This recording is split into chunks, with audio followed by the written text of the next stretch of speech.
Hi, this is Kerby Anderson. You know, each day we take on the tough issues and provide a biblical perspective to them. The topics we cover are wide-ranging.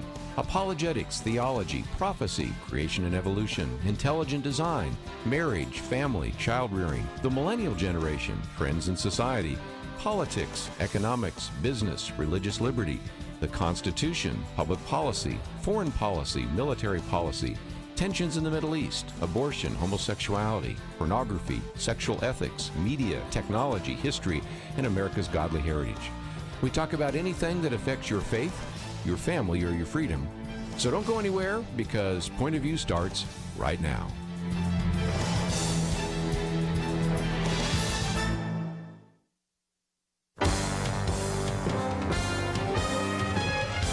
Across America, live. This is Point of View.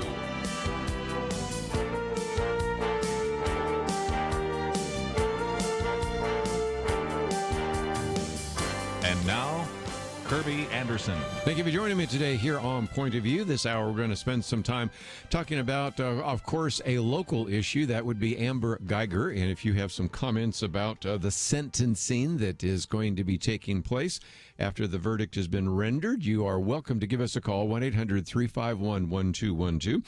We'll focus on that for a little bit, and I'll see if we have some phone calls. If not, we'll move on to some other topics that are also sort of Texas-based but national.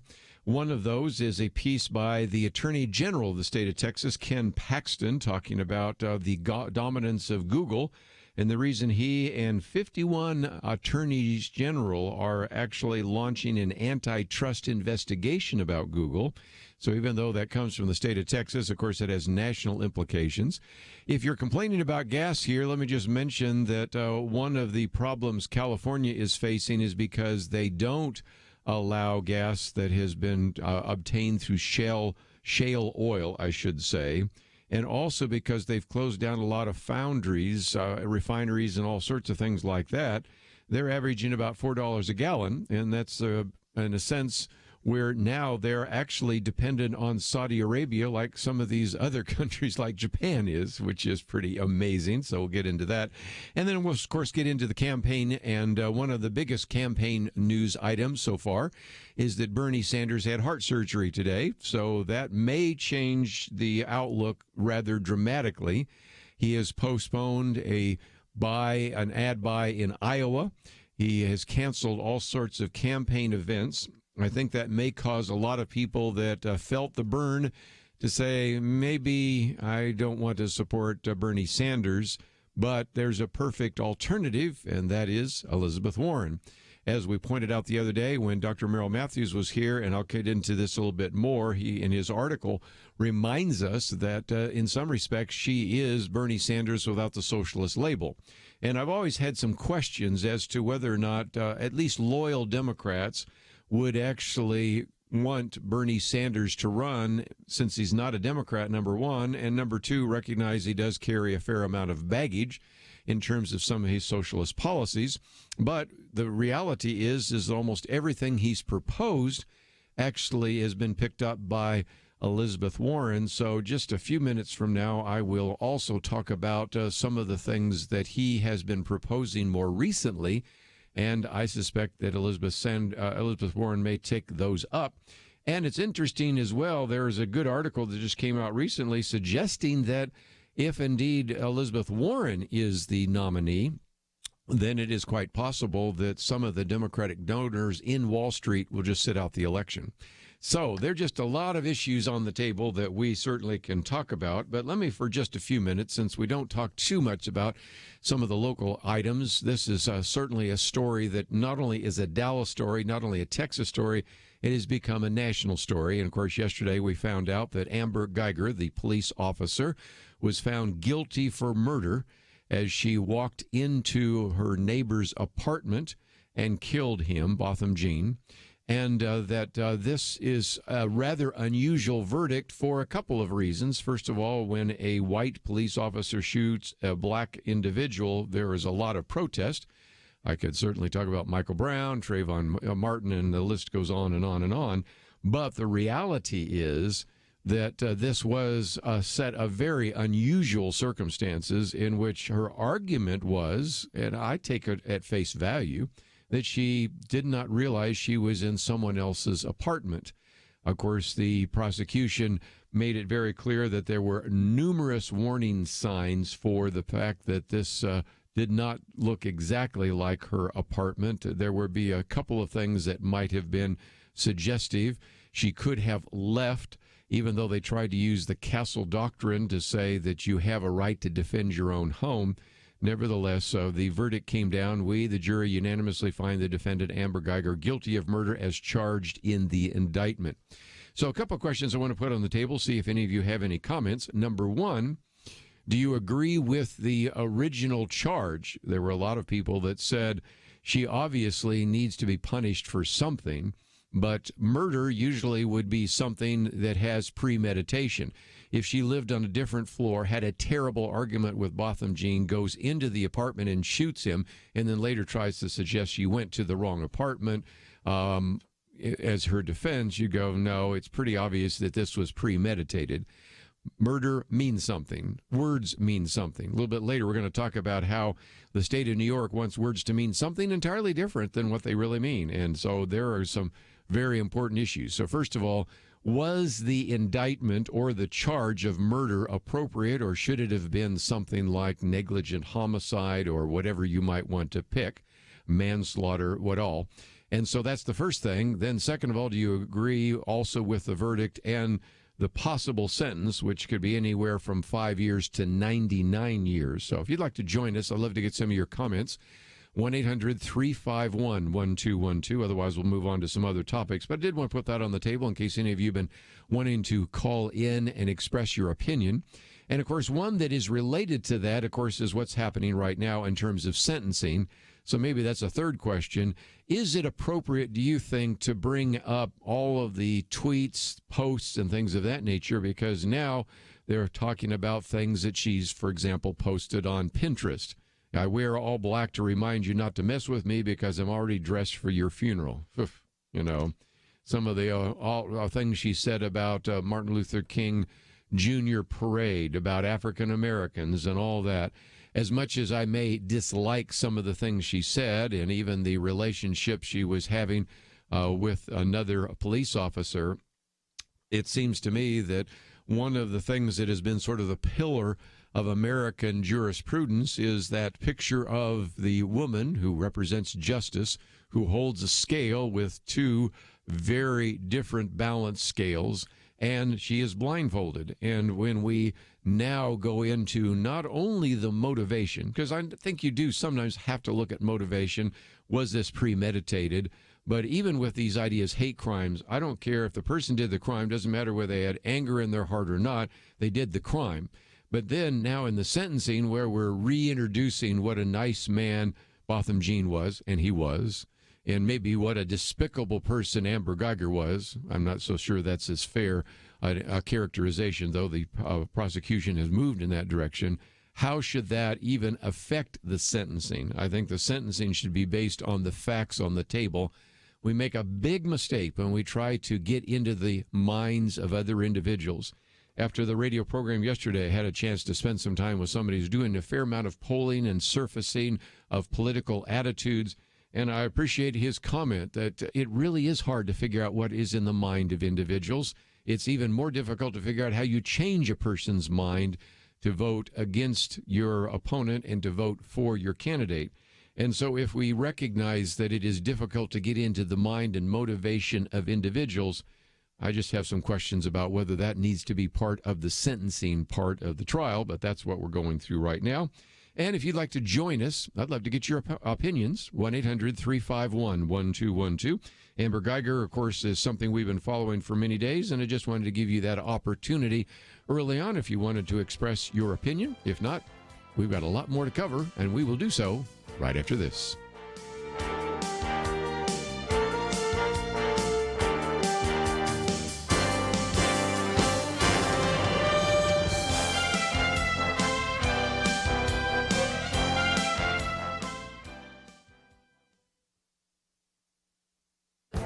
This is Viewpoints with Kerby Anderson. How should we define America? Should we define it by its triumphs or its failures?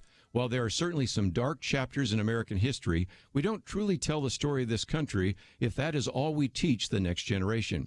James Robbins appears in a recent PragerU video with the arresting title, Goodbye America. He was on my radio program a year ago to talk about his book, Erasing America. I recommend his 300-page book as a great resource that provides the foundation for his video. If you look at many of the nation's textbooks today, you will find that America is described in 5 ways: racism, sexism, income inequality, police brutality, and imperial wars. He concludes that this is the narrative you find in most high schools, colleges, and the media. It is also the description that comes from many progressive politicians. George Orwell once wrote, "The most effective way to destroy a people is to deny and obliterate their own understanding of their history." But the history of America is being revised significantly, and that's a problem. If all you know about this country were what you read in these textbooks, would you have any respect for this country? James Robbins explains that until the last few decades, liberals and conservatives shared a common understanding of America's origins, its history, and its mission. But all that changed in the 1960s with what has been called the progressive narrative. This new narrative sought not to uplift, inspire, and unite, but instead attempted to demean, degrade, and divide. His book and video remind us that there could be a time in the future where there are no monuments to heroes and no stories to praise them. That is why we should be concerned about what is taught in the classrooms and what is proclaimed by politicians. I'm Kerby Anderson, and that's my point of view. For a free copy of Kerby's booklet, A Biblical View on Anti-Semitism, go to viewpoints.info/antisemitism. Viewpoints.info/antisemitism.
You're listening to Point of View, your listener-supported source for truth. Back once again, let me get to a couple of other issues in the news. And again, this comes from the state of Texas, although it, of course, has national implications.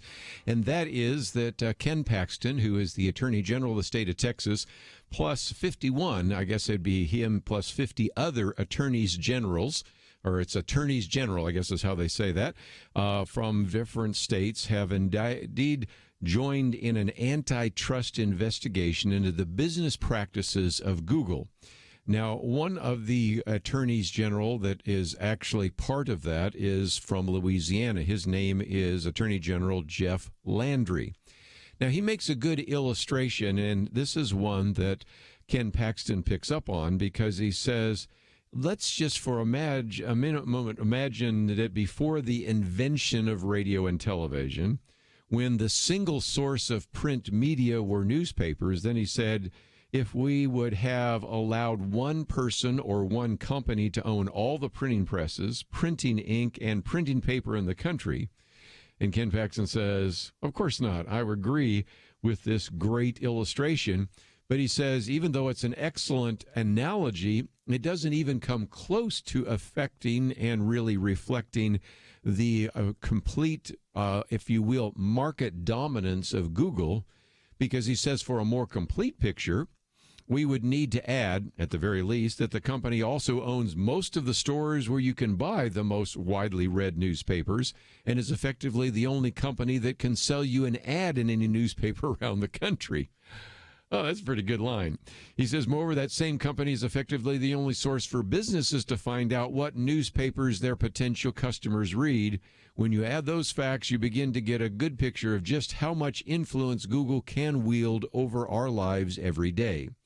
Another way to look at this would be to use the illustration that Dennis Prager used. I used it in one of my recent commentaries. He used it on this program just a week ago, in which he said the argument that is sometimes made is well, when we're talking about Google or YouTube, we're talking about Instagram, Pinterest, whatever it might be, Twitter. These are private companies. And he said, yes, but would we allow, say, the 5 airline companies to say that we will not allow a person to get on the airplane if they are holding or a subscriber to the Wall Street Journal? He used that, by the way, in an editorial that was in the Wall Street Journal. So, yes, we recognize that this is a private company. Yes, we recognize that they can exercise some kind of editorial oversight. But in the case of Google, we're talking about something that really, in a sense, is even more influential than some of the other big tech companies. And going back real quickly to what Ken Paxton has said, he says Google dominates this very lucrative online space.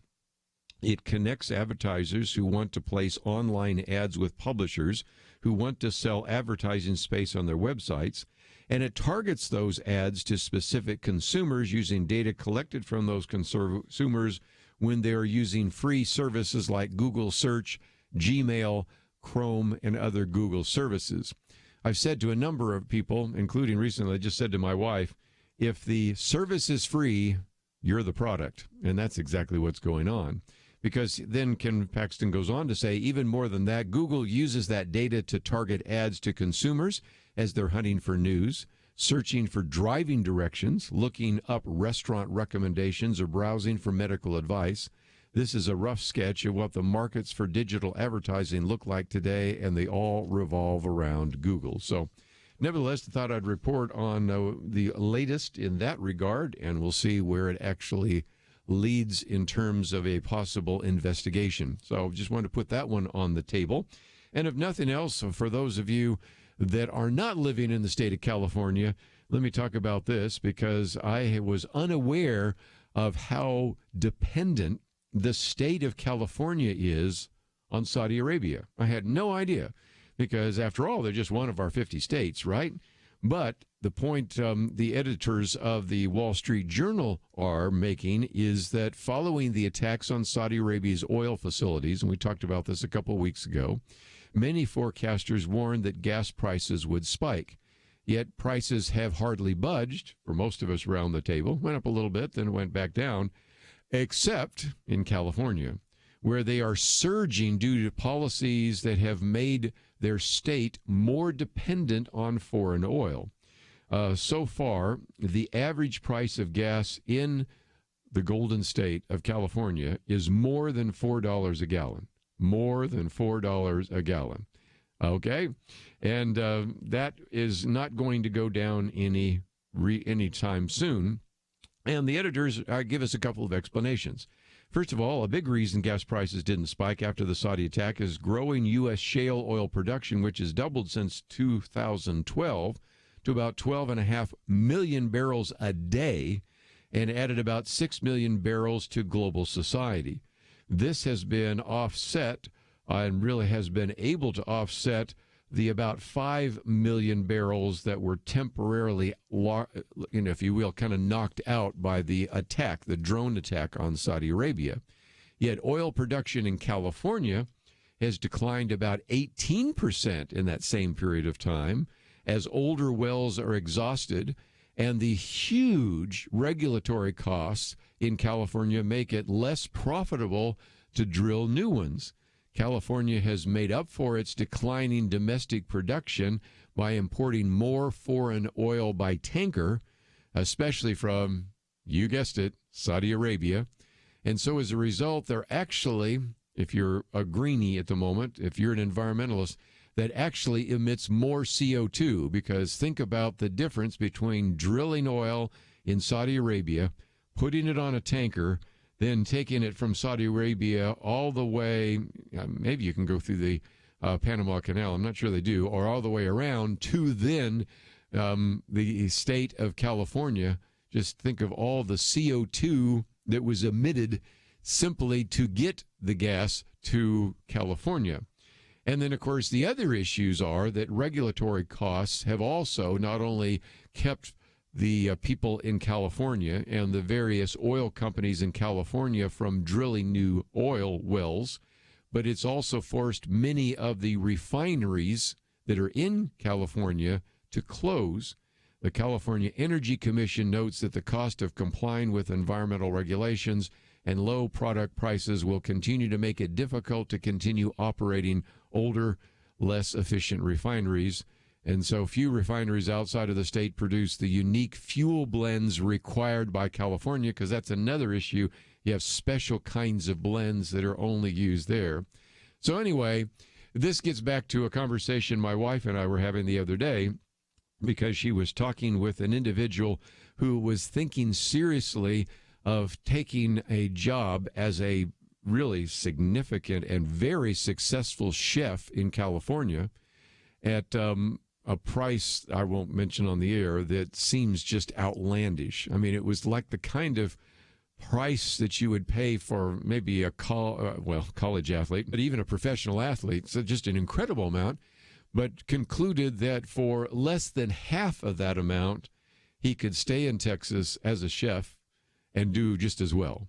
So you are starting to see just not only the costs of the gasoline, but everything else that's related to this. And so if you want to find where the highest taxes in the country are, California. If you want to find where the highest gas taxes are, California. If you want to find out where the highest gas prices are, California. If you want to find a place where the greatest number of regulations related to the fossil fuel industry are, California. And you kind of see the emphasis there. Gavin Newsom, who is the governor there, recently remarked that Saudi Arabia is showing us how dependent we are on foreign oil. By we, he means California, not some of the rest. So if nothing else, just wanted to point out. I don't want our California listeners, when they join us next hour, to feel bad about their circumstances, but they are paying a lot more for gasoline. And this is one very interesting implication. If you plot out the trajectory, they are going to pay a whole lot more in the next couple of years, simply because of some of the decisions that were made out of Sacramento, California. We come back, I want to talk about one of these other hate crime hoaxes that turned out to be nothing. Also, I did refer to the fact that sometimes governments just want us to use certain kinds of phrases and punish us if we use other kinds of phrases. And what I want to do is just say, not only do we have people try to ignore science and reality, they're even trying to ignore just basic English and grammar. So we'll get into some of those issues as well. And if you'd like to join us, of course, I put Amber Geiger on the table. We put the cost of gasoline on the table. In just a minute, we're going to talk about another one of those fake hate crimes. But we need to take a break. And if you would like to read a little bit more about some of the things we have posted today, which we'll get to later, especially on the impeachment, it's all available at our website, pointofview.net. Let's take a break. We'll have a lot more right after this.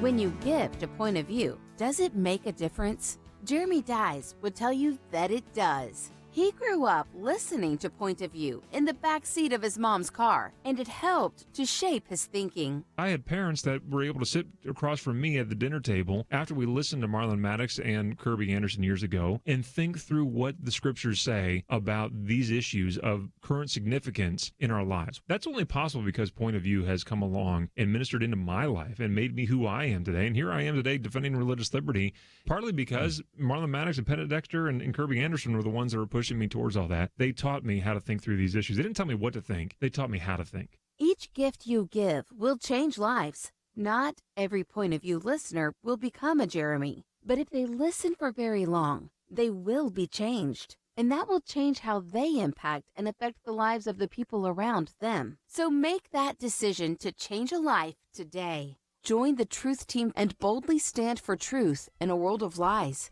distortion, and information manipulation. Go to pointofview.net or call 1-800-347-5151. That's 1-800-347-5151.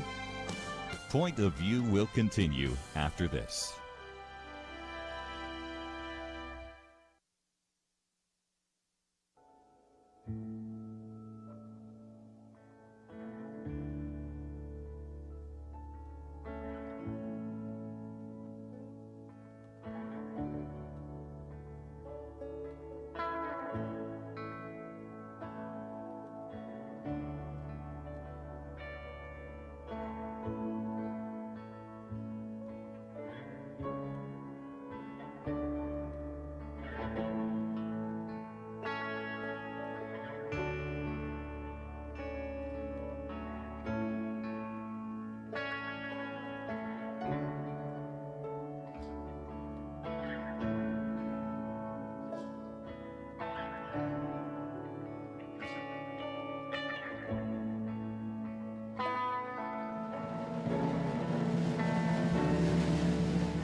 are listening to Point of View. The opinions expressed on Point of View do not necessarily reflect the views of the management or staff of this station. And now, here again is Kerby Anderson. If you'd like to join the conversation, 1-800-351-1212. Let me just mention that one of the topics that I come back to from time to time, and I don't really relish talking about it, but it's just, again, one of those need to talk about kinds of issues because of the need for us to have discernment, is this issue of fake hate crimes. Now, the one I'm going to be talking about didn't necessarily rise to the level of being a crime, but it was an incident, and it's just very illustrative of that. And this one, I think, is really quite egregious, quite troublesome, to use the popular word, which I hate, problematic, because it actually involves a school where the vice president's wife works. And so that is Emmanuel Christian School. Now, I've spoken at Emmanuel Bible Church, and I'm familiar with the school. It's in the Washington, D.C. area. And, of course, you remember the controversy about having her even teach art there. So this one certainly was something that was deserving, many people felt, of national attention. And it got national attention because one of the representatives from the state of Minnesota, or I guess, no, that would be from Michigan in this case. Oh, yes, because it was Rashida Tlaib, actually had a tweet about it on Twitter. And so we have something that all of a sudden became a national issue, and it all was fake. But you may not have heard about it, or you may not remember which incident I'm talking about. So the story is that a family that had a sixth grade girl was supporting this sixth grade girl who accused 3 white boys at the Emmanuel Christian School of forcibly cutting her dreadlocks off last week. The family now, of course, apologized and said that the accusations and the allegations are false. And as a matter of fact, in a statement that came from the individual that actually is the head of the school, said that the 12-year-old was actually fabricating the story. And in the published statement said, we can now confirm that the student who accused 3 of her classmates of assault has acknowledged that the allegations were false. We're grateful to the Fairfax County Police Department for their diligent work to investigate these allegations. Now, the lesson to be learned here is twofold. Number one, when you hear of a hate crime, it's worth being just a little bit skeptical as to whether or not that crime really took place. Or in this case, I won't call it a crime, but an incident. And number two, it would be also wise not only to be somewhat skeptical, but it'd be wise not to rush out to Twitter and tweet something like this. And this comes from our representative, Rashida Tlaib. You are beautiful, Omri Allen. You are courageous and strong. You're loved. You see, Omri, you may not feel it now, but you have a power that threatens their core. I can't wait to see you use it and to thrive. You are courageous and strong. You are loved. And so, again, appreciate the comments that are in that, but it all turns out to be fabricated.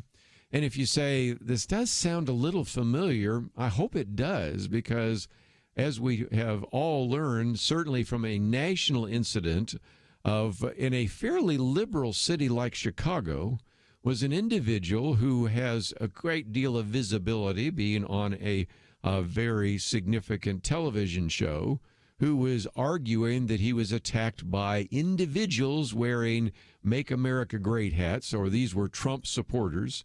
And again, there were just lots of questions about, would that really happen in a place like Chicago? Would it happen because either of his race or sexual orientation? Because how would they know either when he was probably, if you're going to at least assume this all took place, bundled up in what were sub-zero temperatures, and yet only 1 or 2 people even raised that question when they were when they did. Oh, they were just criticized unmercifully. And yet there's a good reason why you should not necessarily trust every one of these stories. I, for example, a number of months ago, just reminded you of just some of the stories I've covered in the last couple of years about the argument that there was a homophobic message printed on a cake at Whole Foods in Austin, Texas. Again, you may not know Austin, Texas, but it's a pretty liberal area. Pretty hard to imagine that. It didn't make any more sense than the attack in Chicago, or the one that gained a great deal of national attention, and that is 3 black co-eds at the University of Albany in New York said they were attacked on a city bus by white men using racial slurs. You know, and that one generated a rally on the campus at the University of Albany. Hundreds and hundreds of people came out to the rally to protest racism, but the women forgot something. These buses have surveillance cameras, and all you had to do is look at the surveillance cameras. I think they've now posted those on YouTube, so you can look for yourself, and you can actually see who's doing the attacking. These 3 black women are actually attacking a white woman on the bus, and they made up the story to cover what they had actually done. Of course, we got lots of examples of Muslim women that have said that they were attacked. Their head coverings have been pulled off. In this particular case, you have this young girl saying that they cut off her dreadlocks and all sorts of things like that. Of course, there are stories about, and because Rashida Tlaib is Muslim, she might also think about, for example, the student at Beloit College who reported anti-Muslim graffiti on his door until the police investigated and found that he perpetrated the fraud himself. And I'm not saying that there aren't examples of hate crimes or racist incidents, but it's a classic illustration of the boy who cries wolf. And then after a while, even people like me just say, well, maybe it happened, maybe it didn't. We'll just have to wait till the police do the investigation. And that's really a sad commentary on the number of individuals that are trying to stir up racial strife, trying to call attention to their sexual orientation, trying to argue that we have Islamophobia. And the evidence is it's not half as bad as you might think if you didn't look at some of the corrections that end up in the newspapers a few days later. Just before we take a break, let me take on another issue. Back in August, I actually wrote about the possibility that Donald Trump might be having his name removed from the ballot in California because the argument was that he would not be allowed to appear on the California primary ballot unless he discloses his tax returns. Well, a U.S. judge has temporarily blocked that law, which was aimed at forcing President Trump to release his income tax returns in order to appear on the 2020 primary ballot. And in a 24-page decision, Judge Morrison England said that the law violates Trump's First Amendment right of associating with voters who share his political views. Also noted the California legislature is controlled by Democrats who passed a law targeting just a Republican president. And my reaction to the time, as you might remember, was simply you would think the governor and the members of the California Assembly and the California Senate to think about the flip side of this. Because don't you remember in 2008, there were some people, including the current president, that had some questions about whether or not Barack Obama should be on the ballot because there was a controversy over his birth certificate. They would be furious, rightly so, that he would be removed from a ballot simply because there's that controversy. And I was heartened to see that even though Governor Newsom didn't understand that argument, the previous governor, Jerry Brown, did understand that argument. He actually turned down the bill. This bill apparently was passed before by the Assembly and the Senate, and he actually vetoed it because, number one, he said the legislation is unconstitutional, which it is, and number two, he said it would send a dangerous precedent. Jerry Brown argued, today we require tax returns. What would be next? 5 years of health records, a certified birth certificate? You could see he figured it out. And this, I think, is the problem with some of our liberal friends. They love to pass these ideas, and we're going to talk about a few more in just a minute, and try to implement all sorts of sometimes very draconian measures with failing to understand that that very kind of legislation, those kinds of rules or regulations could go back and be used against them. And in the commentary, I even point out, isn't it at least possible that, in some conservative state, a Republican governor or Republican legislature might want to pull a similar stunt to keep a Democratic candidate off the ballot? Now, the reality is that rarely happens on the other side, but it's something where you just don't think of the logical implications of it. Even if you want to keep Donald Trump off the ballot, even if you want his tax returns, the bottom line is that was not the way to go. And so at least 2 cheers for the previous governor, no cheers for the current governor, maybe 3 cheers for the judge that finally figured out there was something wrong with it. We'll take a break. We'll be back with more right after this.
Now, back to Point of View, your listener-supported source for truth. Back for a few more minutes. Let me just mention again, I've got a couple other stories real quickly to cover, and then we'll get into a lot more of it in the next hour.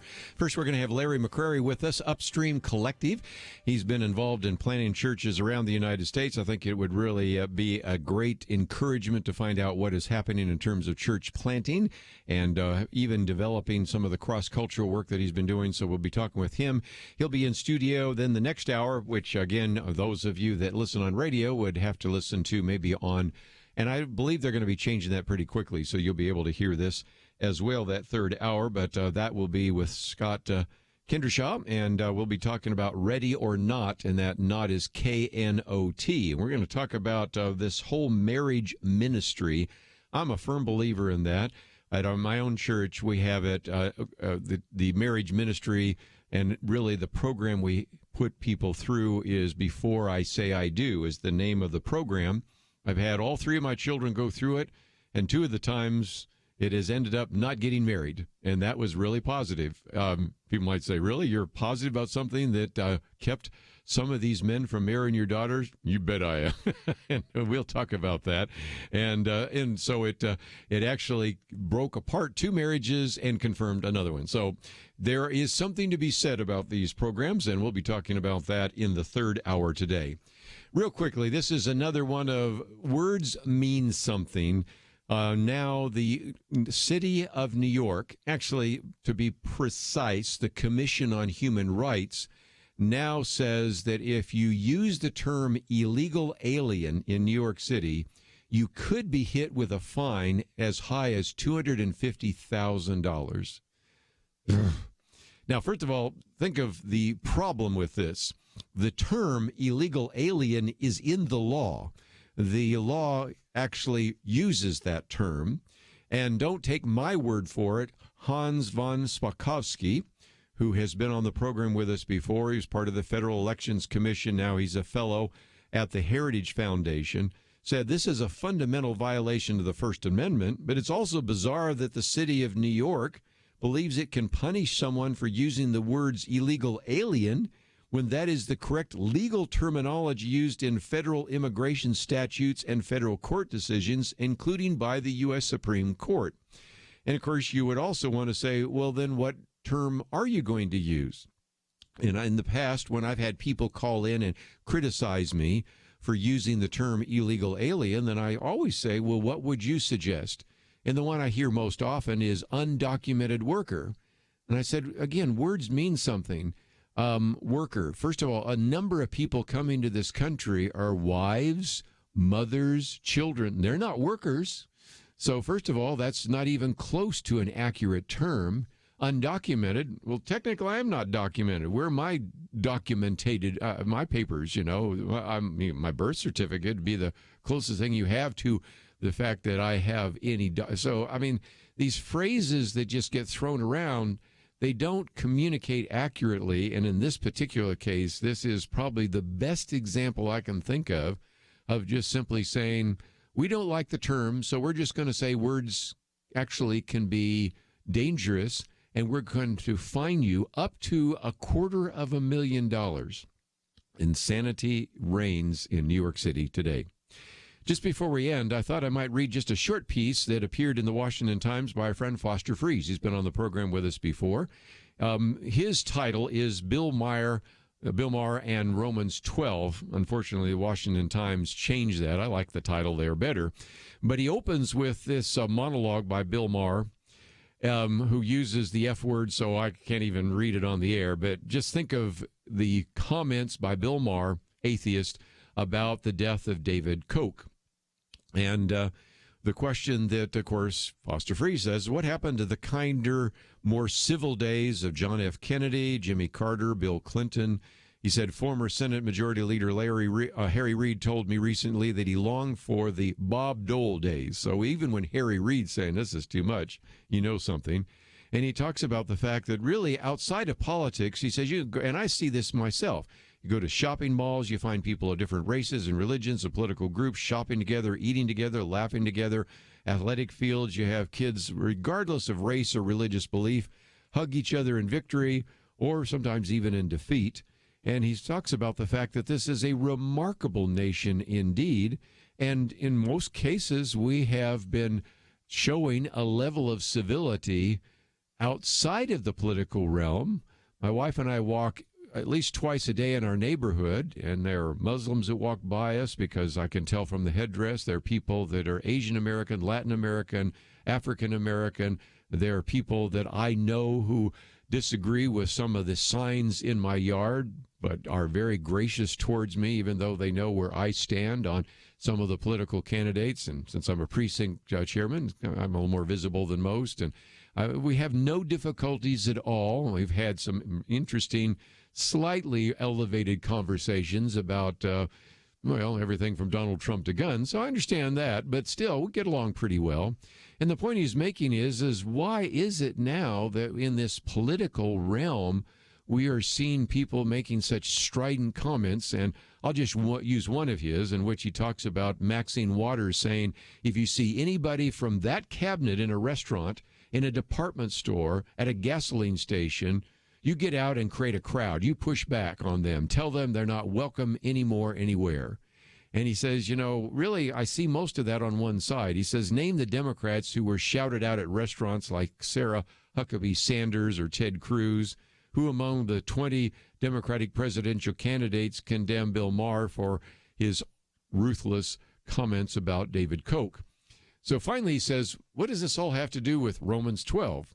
He said, well, for those of us who welcome and invite the leadership of Jesus in our lives, Foster Freeze says, it exhorts us to forgive Bill Maher and to do the best for him and to want the best for him and to pray for him, because after all, we are to bless those who persecute you.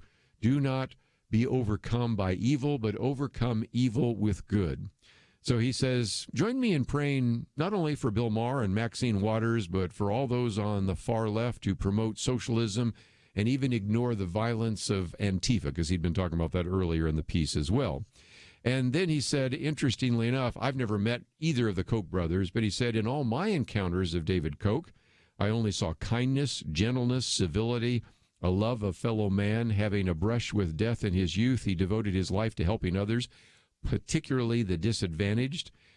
Because of his generosity, $185 million went to the Massachusetts Institute of Technology for Cancer Research, $150 million to the Sloan Kettering Cancer Center, $128 million to New York Presbyterian Hospital, $35 million to the Smithsonian's National Museum of Natural History's Dinosaur Hall, $26 million to the MD Anderson Cancer Clinic, $26 million to New York's Hospital for Spinal Surgery, $10 million to, well, I'll just, you get tired of this is a man that was pretty generous. And so if nothing else, what he was saying is, let's pray, he says, for the restoration of the Democrat Party to its former John F. Kennedy spirit of ask not what your country can do for you, but what you can do for your country. A restoration to a time when you could disagree without being disagreeable. Anyway, that's the piece that appeared in the Washington Times by our good friend Foster Freeze, Bill Maher, and Romans 12. And I think he's right on target, and one of the reasons I wanted you to know all about that today here on Point of View. Let's take a break. When we come back, we're going to be talking with Larry McCrary about Upstream Collective, talking about planting churches, talking about the outreach that they've been involved with. And then in the next hour, we'll be talking about Ready or Not, and that's KNOT. We'll talk about the marriage ministry of Watermark Community Church. So we've got a lot to cover.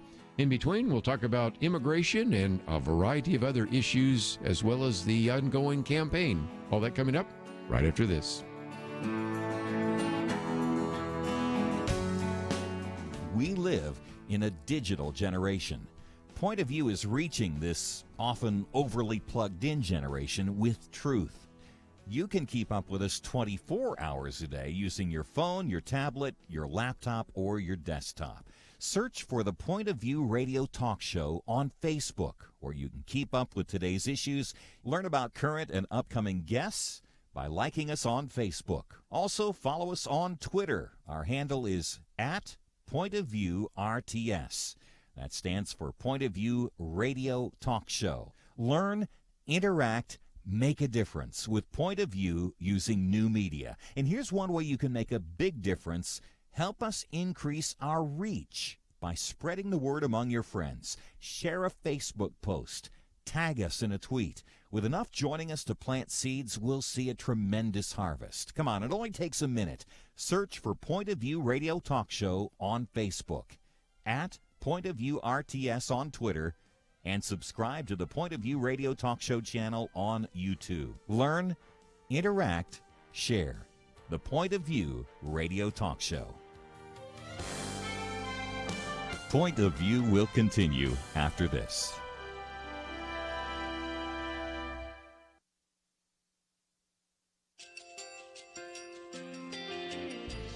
I just want to thank you so much for all the wonderful programming you have. You're just absolutely fantastic. I recently started listening to Point of View, and I really found it interesting because of the different subjects you cover. Thank you for that. I really appreciate everything that you do in keeping us informed. Thank you, Kerby, for everything that you have been doing. I appreciate all the work that you're doing, advocating for the Word of God. Thank you so much. Point of View, I think, is absolutely necessary because it's a Christian perspective, a biblical worldview perspective, and receive very current, up-to-date information about what is really going on, week to week in our culture, which is changing so rapidly, and yet it's morally sliding backwards. Yeah, I'm just, first of all, I thank you guys. Y'all's program is wonderful, and enjoy it every day. I learn so much every time I listen to it. Point of View Radio Talk Show.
Hi, this is Kerby Anderson. You know, each day we take on the tough issues and provide a biblical perspective to them. The topics we cover are wide-ranging: apologetics, theology, prophecy, creation and evolution, intelligent design, marriage, family, child-rearing, the millennial generation, friends and society, politics, economics, business, religious liberty, the Constitution, public policy, foreign policy, military policy, tensions in the Middle East, abortion, homosexuality, pornography, sexual ethics, media, technology, history, and America's godly heritage. We talk about anything that affects your faith, your family, or your freedom. So don't go anywhere, because Point of View starts right now.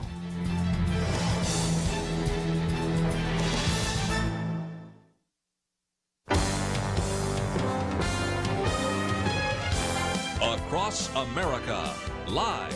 This is Point of View.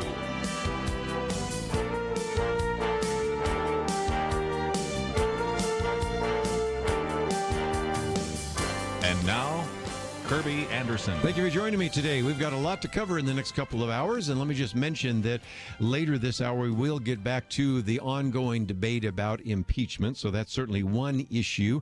Also, an Iranian general saying that he is convinced that they can actually wipe Israel off the map. So we're going to get into some of the geopolitical issues as well as Saudi Arabia and some of the things happening there. And we'll be paying attention to Campaign 2020. Bernie Sanders had heart surgery today, has suspended his campaign for the moment, decided not to make a buy for television in Iowa. What does that mean? Does that benefit certainly Elizabeth Warren, and how does that affect the campaign? Just a couple of issues we'll get into, as well as a variety of other topics. But first of all, wanted you to have a chance to hear from Larry McCrary, who's in studio with us.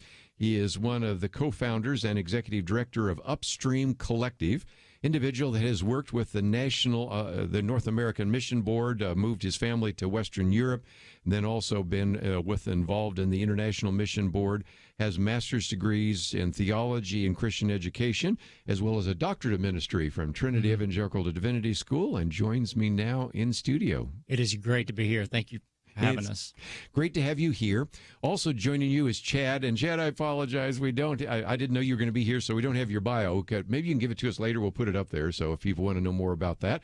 But you come from a background as a kid of a missionary, right? Absolutely. Yes, sir. My name is Chad Vandiver. I'm a third-generation missionary and the missions pastor at First Colleyville, here in Colleyville, Texas. And, of course, we love that ministry as well. So let's, if we can, for just a few minutes, Larry, just educate people about the Upstream Collective, because as they click on your picture, they will notice that it takes them to that website. And when I got to that website, the upstreamcollective.org, there's just a lot that you can learn, a lot of videos and things like that. But for most of our listeners, they're going to say, I don't know about the organization. Tell us more. That's great. Well, back in 2001, when we moved to Madrid, Spain, for the first 2 or 3 years, we just noticed that Caleb and I, other co-founder, just noticed there are a couple of disconnects. One, that we found that many of the missionaries that we worked with and have got to know over the years had no connection to their sending church, their church back home. And that bothered us. In a sense, they were like orphaned. I mean, they were like, they had no connection back home, and it left them pretty lonely and isolated. And the second thing that we noticed was that often, and this kind of grows into this bigger conversation about globalization, is that often we found that the church would just train a few people to be, long-term international missionaries, but the Great Commission was really given to every believer. And so we're not just recipients of the gospel, but we're really, as we see in Matthew 28, we're called to participate, be and not just recipients, but participants in the Great Commission. So those two things really got us thinking, how can we help the local church really have in their DNA the aspect of missions, and how can they start from the very beginning to think globally instead of just about themselves, which is important, but how do they think globally? And again, if you go to the website, there are resources, training, consultation, a variety of different resources. And first of all, I think people are going to benefit from that in terms of their own church, but especially if they're like you, Chad, a missions pastor. This is exactly the kind of material you were looking for, isn't it? Absolutely. It's amazing. We love Upstream Collective. Our church has a goal to plant 9 churches in the next 5 years. And 5 of those are in 5 cities all around the world. And so the information Upstream Collective has is very beneficial to us, to our members, as we seek to be one of the best sitting churches in the world. Let's talk about glocalization. Did I get that right? I think I finally got it right this time. We've mentioned that term before, but a lot of people go, okay, I don't think I found that in my dictionary. So explain that if you might. Absolutely. So glocalization is a business term that just means using what you've learned locally and to multiply globally. To multiply your business globally. And so we're just hosted a workshop at First Colleyville called Gospel Glocalization. So what if we didn't just limit that to business, but why not take the gospel locally and globally and combine that? You know, we know that if we share our faith locally, we're going to do that globally. You don't automatically begin sharing your faith just because you get a passport and take a plane and go across the pond, so to speak. Yeah. So anyway, we want to combine global and local together. Might just have you in just a minute hold up one of those shirts. Of course, you're wearing one right now because we might make it available to a few of the donors There you go. or supporters or listeners that say, hey, I'd like to get one of those for us as well. And that's something that, Larry, I know you've been involved in planting churches, so you are well aware of the idea of church plant. But again, you're trying to make this connection between the local church and the missionary who oftentimes, like you said, feels like an orphan. Yeah, I think as a church planter myself, I became pretty, quite proficient at planting church services. I mean, I could get a band together, we could get the choir together, we could have relevant sermons, good child care, and those things are important. Sunday services are important, but it's what about the rest, of the time?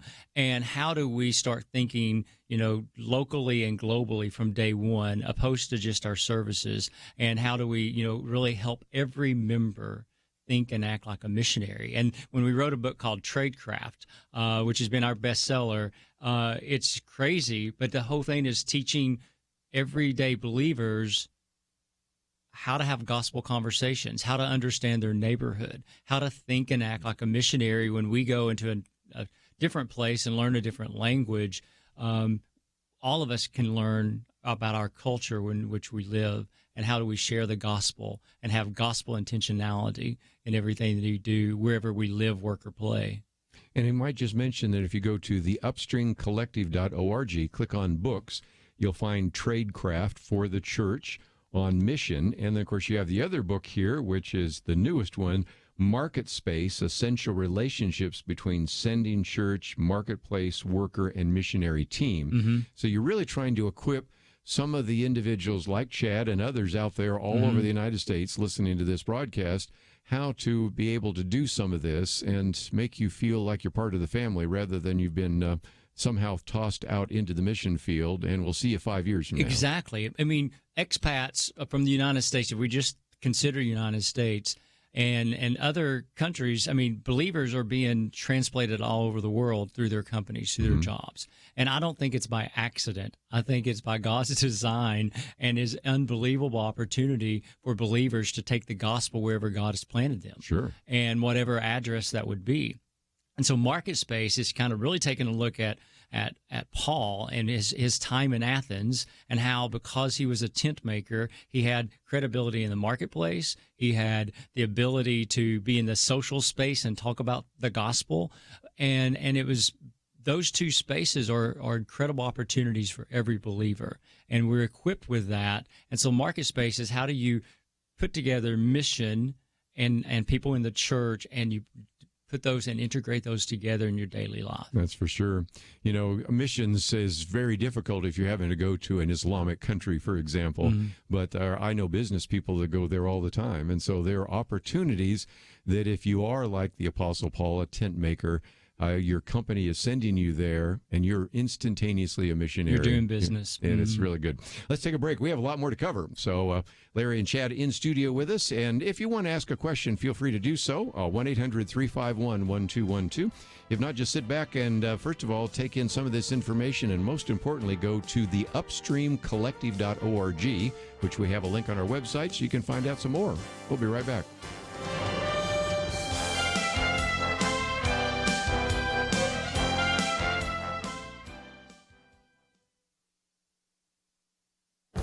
This is Viewpoints with Kerby Anderson. How should we define America? Should we define it by its triumphs or its failures? While there are certainly some dark chapters in American history, we don't truly tell the story of this country if that is all we teach the next generation. James Robbins appears in a recent PragerU video with the arresting title, Goodbye America. He was on my radio program a year ago to talk about his book, Erasing America. I recommend his 300-page book as a great resource that provides the foundation for his video. If you look at many of the nation's textbooks today, you will find that America is described in 5 ways: racism, sexism, income inequality, police brutality, and imperial wars. He concludes that this is the narrative you find in most high schools, colleges, and the media. It is also the description that comes from many progressive politicians. George Orwell once wrote, "The most effective way to destroy a people is to deny and obliterate their own understanding of their history." But the history of America is being revised significantly, and that's a problem. If all you know about this country were what you read in these textbooks, would you have any respect for this country? James Robbins explains that until the last few decades, liberals and conservatives shared a common understanding of America's origins, its history, and its mission. But all that changed in the 1960s with what has been called the progressive narrative. This new narrative sought not to uplift, inspire, and unite, but instead attempted to demean, degrade, and divide. His book and video remind us that there could be a time in the future where there are no monuments to heroes and no stories to praise them. That is why we should be concerned about what is taught in the classrooms and what is proclaimed by politicians. I'm Kerby Anderson, and that's my point of view. For a free copy of Kerby's booklet, A Biblical View on Anti-Semitism, go to viewpoints.info/anti-Semitism. Viewpoints.info/anti-Semitism.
You're listening to Point of View, your listener-supported source for truth. Back once again, if you'd like to join our conversation, 1-800-351-1212. We have Larry and Chad. Let me come to you for just a minute because you can maybe speak to the benefits here. We are talking about, of course, the Upstream Collective, but here you are, missions pastor, 3rd generation. You probably know a lot about missions. You know if somebody knows what they're talking about, knows what they're maybe going to be able to do to help you out. So what are your experiences having worked with them? Absolutely. Yeah. So first of all, I think the information that they give just about how as a mission pastor to begin praying for a city, begin to understanding how God is already working there and how you can join him in that work.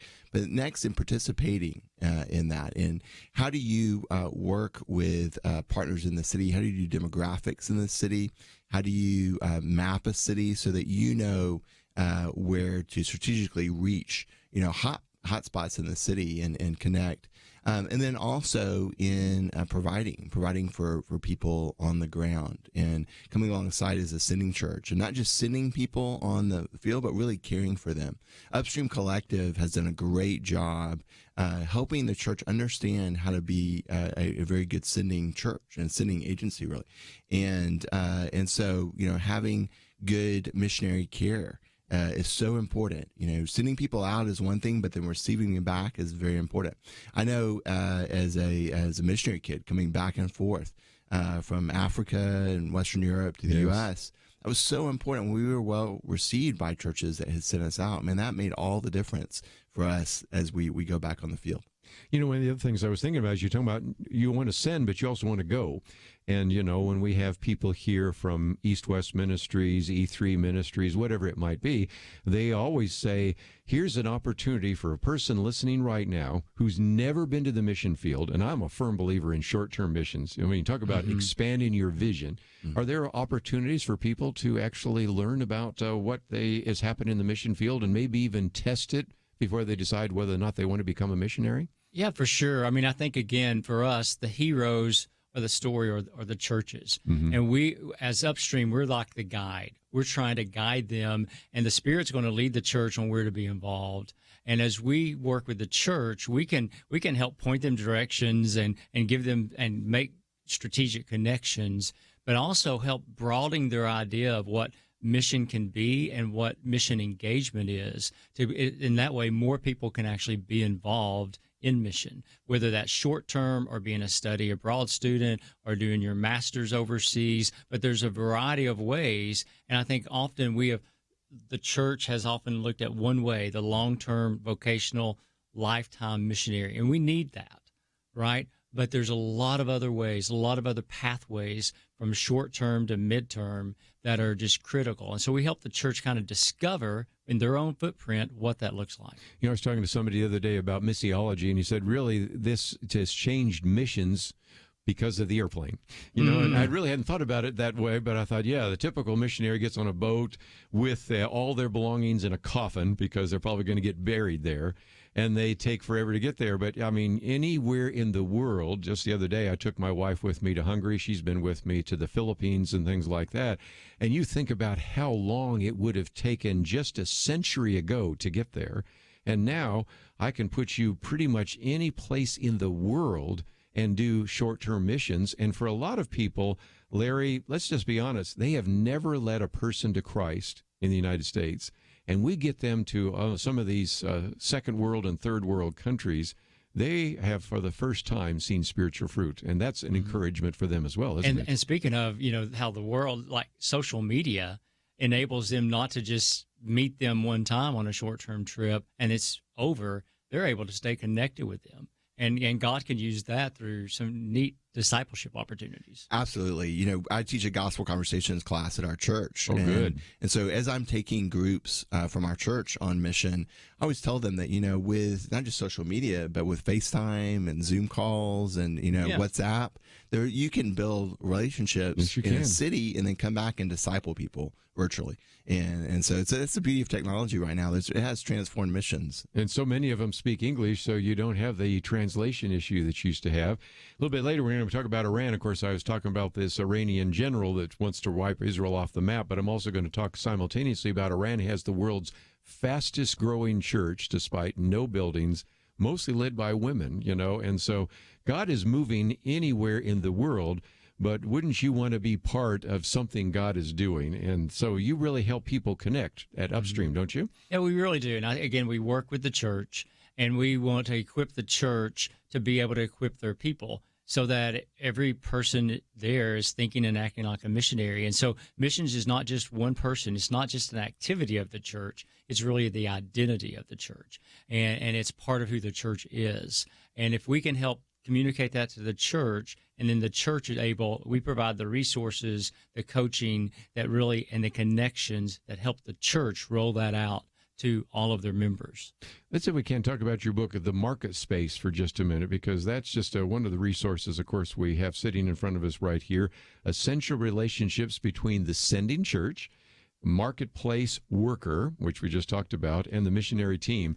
Putting all those together. First of all, the book is already available on your website, and then you have a short video that goes with it. But tell us how some churches could use some of those resources. Yeah, it's really about three important relationships. Often the marketplace worker, and again, when I've used that term, it can be very general because it could be the study abroad student that's over there for 3 or 4 months. But this worker is put and transplanted into another place, and often they do, and they get there, and it's an aha, wow, God can use me here. They're already believers. They go there, and they realize, wow, God could use me and be able to share the gospel with the people I'm meeting. what we're saying is back that up a little bit, and how can the church be involved in you going to study strategically or work strategically, and in your regular job? How can the church equip, pray, support, and send you in many ways? And so the church is important, the marketplace worker is important, and then somebody on the ground that can provide. So we would find people, and still do today, people that move to our city, they love Jesus, they want to live intentionally. So all what we try to do is provide community, we try to provide accountability and strategic direction. And that's what this book talks about. How can you do these things? Because they're all important. And how can these three relationships come together? Again, the marketplace, and that book is one of many resources on your website. And Chad, just for a minute, you're talking about planting some churches. Give us a vision a little bit. I mean, that's just your particular church, but it gives us an idea of this sort of global mission of what you want to do to try to plant churches in other parts of the world. Absolutely. Well, just like Larry said, it's a team effort. So what we're doing is building teams that will together plant the church. So it's not just one guy that you parachute into neighborhood, and you parachute a guy, his wife, his dog at the end of 6 weeks. Maybe his dog doesn't want to go to the church anymore. So now we've got these teams that are going out that are encouraging. They are on mission together, making disciples that make disciples. So we're doing two of those in North Texas, 2 in the Northeast, the U.S., starting in New York, and then 5 in cities all over the world. So starting with Montreal, I got to help start a movement in Montreal through La Chapelle Church there. Started with 6 of us. Now there's over 2,000 there. They're planting 100 churches in the next 30 years. And then next we've gone to Lusaka, Zambia. We'll launch in Lusaka in November. And then Madrid, Spain, will area. So we'll launch there, it looks like in December. And then Jerusalem will be our next city, working with the only evangelical seminary. They're one for Israel. I'll be there in 3 weeks. Awesome. That's great. Yeah. That's great. Yeah, I love Jerusalem. And then finally in London, we'll plant a church in London. But Madrid really is the best example we have of a church planter that was going to be a CEO here in Dallas, and God called him to plant a church. And so he launched a business that's going to host a church right there. Again, the upstreamcollective.org. And I would imagine both of you are available as speakers, because I think some people might say, you just had a conference. Can we do one of those in our community? So you'd be available, wouldn't you? Yeah. Absolutely. So let's again encourage you to click on that button, because it gives you all sorts of opportunities for you to participate with them as well. And so there are resources, training, consulting. But just click on that button that says connect. Of course, we also have all sorts of information about you, Larry, as well, in terms of the fact that we have your Twitter link and your Facebook page and your web page. So everything you need is right there, and all you have to do is go to pointofview.net. But if you want to go directly to the idea of the Upstream Collective, or you want to learn a little bit more about the market space, those are some things we've been talking about today. So thank you so very much for being with us. I'm sure we'll be doing this again as we talk more about reaching the world for Jesus Christ. Thank you so much. Thank you. Yes. We're going to take a break, and we'll get into some of the issues in the news. But if you found yourself saying, this is something I'd be interested in, I might be interested in being a missionary, or maybe our mission pastor needs to know about that. I bet he wasn't listening. Well, then you get the podcast and you send it to him, and then he'll have a chance to connect up with these guys as well. Take the time to learn a little bit more about the Upstream Collective, and we'll take a break and be back with more right after this.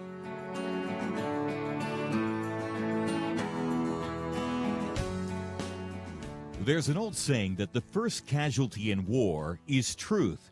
Maybe that helps you understand what's happening in America right now. Thankfully, it's not a war with bullets, but there is a war for control. Control of the country and control of your pocketbook. Truth is under fire, but you can help turn the tide by supporting Truth. Join the Truth team at Point of View Radio. Learn how you can make a difference at pointofview.net/team or call 800-347-5151. Don't let truth become a casualty on your watch.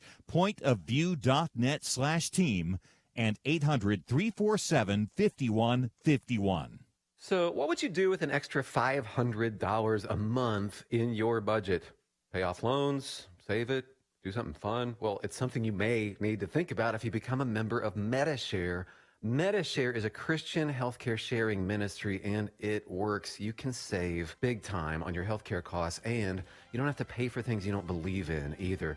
Find out more. Call 855-SHARE-40. That's 855-SHARE-40. 855-SHARE-40.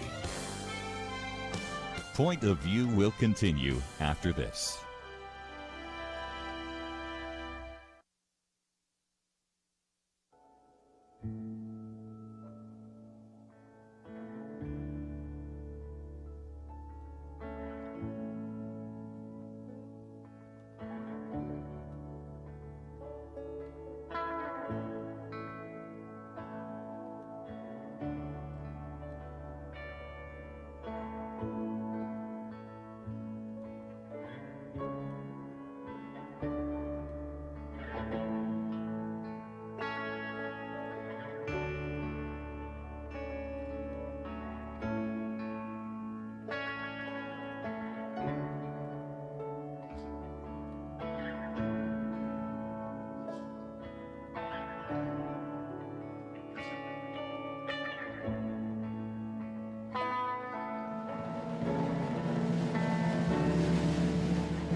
You are listening to Point of View.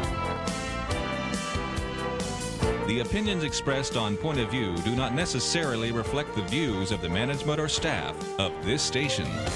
And now, here again is Kerby Anderson. Back once again, just for a few minutes. Let's, if we can, talk about some of the issues in the news. I'll get to impeachment in just a minute.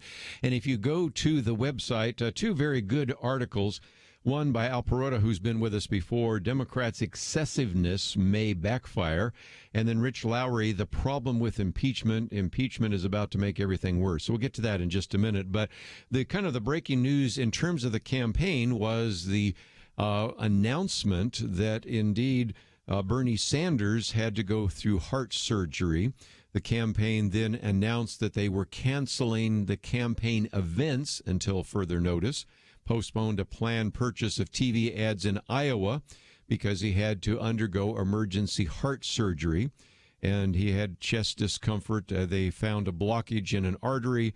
2 stents were inserted, and said that, of course, he's conversing and in good spirits, and he'll be resting up the next few days. That may not be the end of the Bernie Sanders campaign, but it might be. One of the arguments I've made for some time is that there's still maybe a little hesitation on the part of many Democratic voters to have an individual representing the Democratic Party who's not a Democrat and who is an avowed socialist. And as we talked about with our friend Dr. Merrill Matthews, he wrote a very good piece this last week about Elizabeth Warren, why Elizabeth Warren is taking the lead. And one of those is that you have an individual that believes in socialist policies but doesn't have the socialist identification. So it's kind of like it gives you both, and you don't have to actually deal with some of that. And I'm going to say a little bit more about Elizabeth Sanders in just a minute. But when we talk about Elizabeth Warren, when we talk about Bernie Sanders, the bottom line is that he, over the last couple of days before he had the heart surgery, has been putting forward one idea after another, which have the potential of being pretty controversial. One of those, for example, that he just unveiled 2 days ago was a plan that would target corporations where the CEO is paid much more than the workers, in which the government would actually increase the corporate tax rate if the CEO earns a significantly a larger amount than the average worker at that company. Now, years ago, and I do mean years ago, it was about 4 years ago, I wrote about this because at the time you had a number of people wanting to try to make sure that the gap between the CEO's level of payment and the workers' level of payment was relatively short. And the person that did this a number of years ago is a man by the name of Dan Price. He was the founder of Gravity Payments, in which he decided that the minimum wage for everybody in the company would be $70,000. And it at first made everybody very excited, and then it didn't work out quite so well. And he was, like Bernie Sanders, very concerned that sometimes CEOs could be paid, 500, usually about 50 times as much, 300 times as much as the average worker. And so the bottom line is that there have been many people over the years that have tried to reduce the gap between the pay that the CEO of a company receives and what the workers do. And since Bernie Sanders is from Vermont, all he needs to do is look in his home state with Ben & Jerry. That's a number of years ago where Ben Cohen and Jerry Greenfield actually wanted to have a very small ratio between executive pay and the workers' pay. And I've even been to the Ben & Jerry's factory there, seen ice cream made, and even tasted some of it, by the way. But guess what? They found that it just didn't work very well, because they just could not hire individuals from other companies that had that level of expertise in that area and pay them a reduced wage. Whole Foods tried to do the same thing, where they tried to limit the compensation of the top executives related to the workers. And it just has been something that people have wanted to try to fix, but it's been really difficult to fix. And that's because once you allow freedom in the marketplace, people are going to be able to get certain kinds of wages. And this is what I oftentimes refer to as the aesthetic, if you will, the aesthetic criticism of capitalism, the aesthetic criticism of free market. We might say, it just doesn't seem fair that LeBron James makes so much or Ezekiel Elliott makes so much, and they're either bouncing a basketball or they're carrying a football around the field, when hard-working teachers in the inner city make so much less. And again, once you allow freedom, you're going to allow individuals to get paid more in certain venues and less in other venues. And Bernie Sanders has been trying to fix that. And I just don't think that his proposal will go anywhere, but we'll see whether Elizabeth Warren actually adopts it.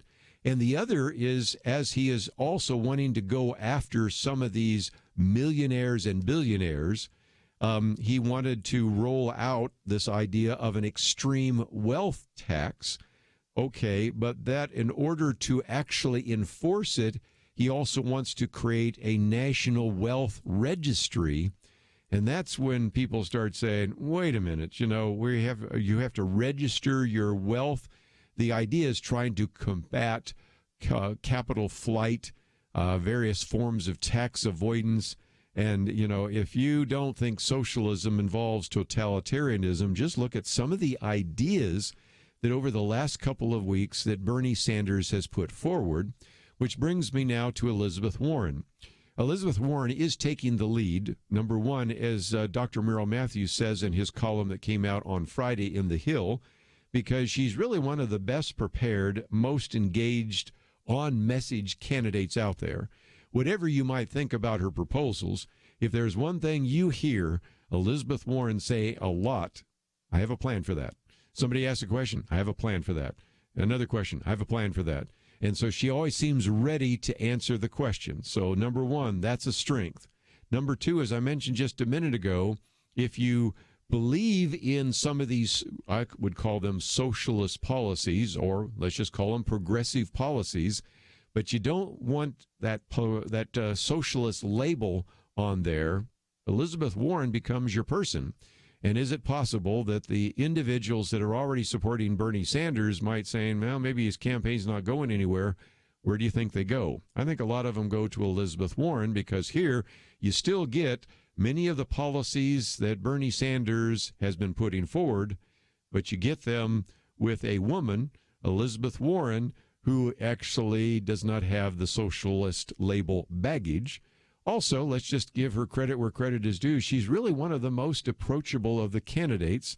Not that Beto O'Rourke and some of those aren't, that will sit there and take selfies with people and meet people and shake hands and sometimes be the last one out of the room.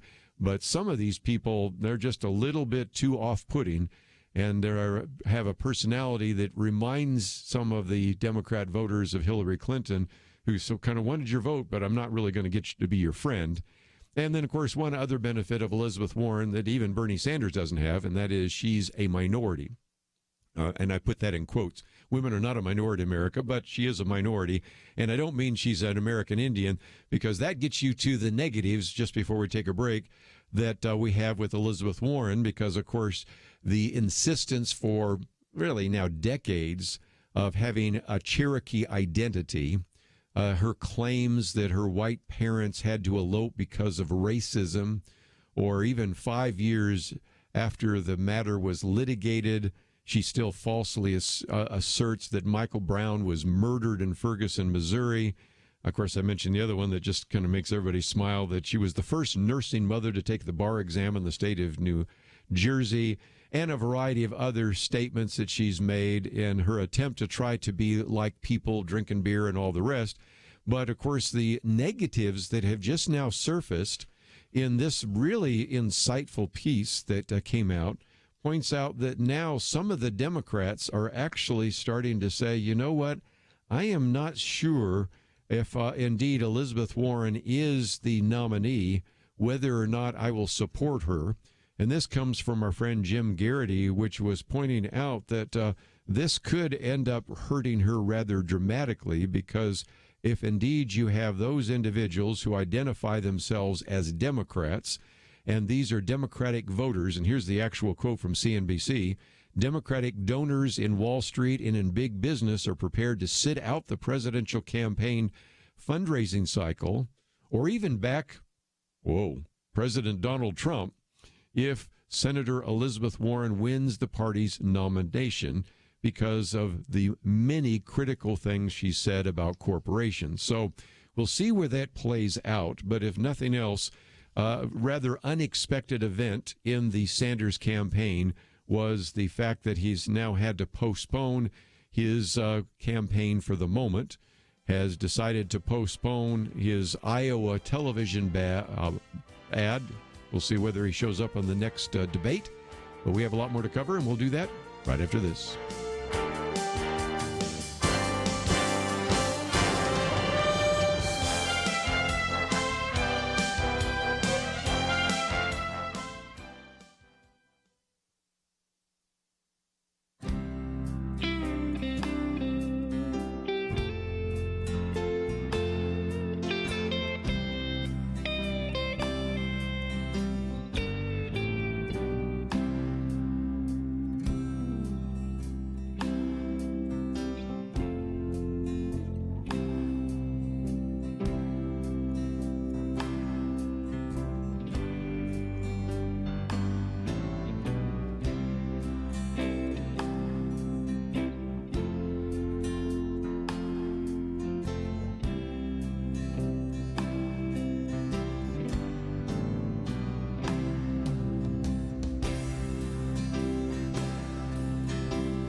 Now, back to Point of View, your listener-supported source for truth.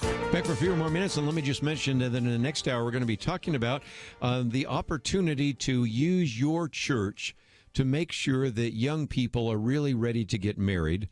Scott Kedersha will be with us. He's the director of the marriage ministry and has a book called Ready or Not, and not is spelled K-N-O-T.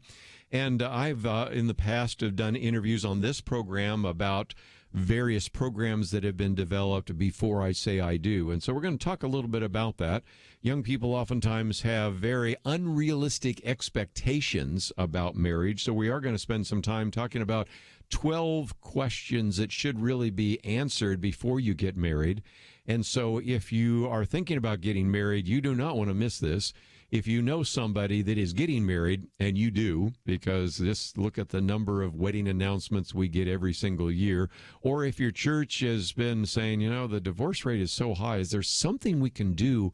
I wanted you to hear about a very effective ministry and a book that actually helps provide some guidance and some direction so that we can, in the Christian realm at least, have a divorce rate that is lower than the rest of the population and really be able to point to godly Christian marriages. So we'll be talking about that in just a few minutes, but I did post a couple of articles, one by Scott Lowry, in which it's entitled The Problem with Impeachment, but basically his opening line is, impeachment is about to make everything worse.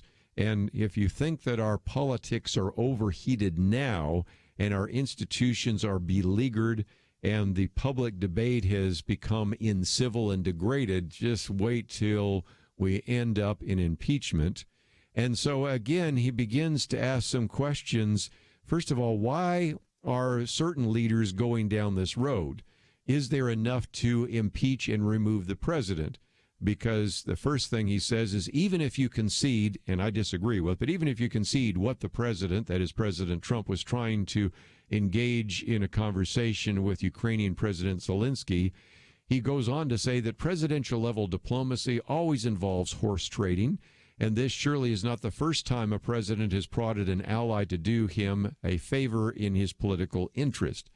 I've been waiting, and I guess I'm going to have to wait because it's never going to happen. There are various presidential historians that I would just love to come out right now and say, look, as much as I may disagree with even Donald Trump or what he said on the conversation, Franklin Delano Roosevelt, certainly Harry Truman, Lyndon Johnson, don't you know, probably George Herbert Walker Bush, some others have certainly used some kind of horse trading in their conversations with foreign leaders. And so even if you think this was a heavy-handed request, it certainly does not arise to the level of impeachment, which even, and interestingly enough, some of the liberal progressives are saying. Matter of fact, a writer for The Nation, and The Nation is probably one of the oldest political magazines in America, and it's about as far left as you can get. But one of the writers just saying, are we going to go down this road? This doesn't make any sense. We went down the Russia collusion and ended up with nothing. Going down this road is going to end up with nothing again, and we're just going to turn off the voters, and we're not going to be able to get rid of Donald Trump, which, of course, is the goal that he has in mind. So that's the first one. Then, of course, also a piece that Rich Lowry brings up, is there any violation in the law? There is no extortion. There's no campaign finance violation.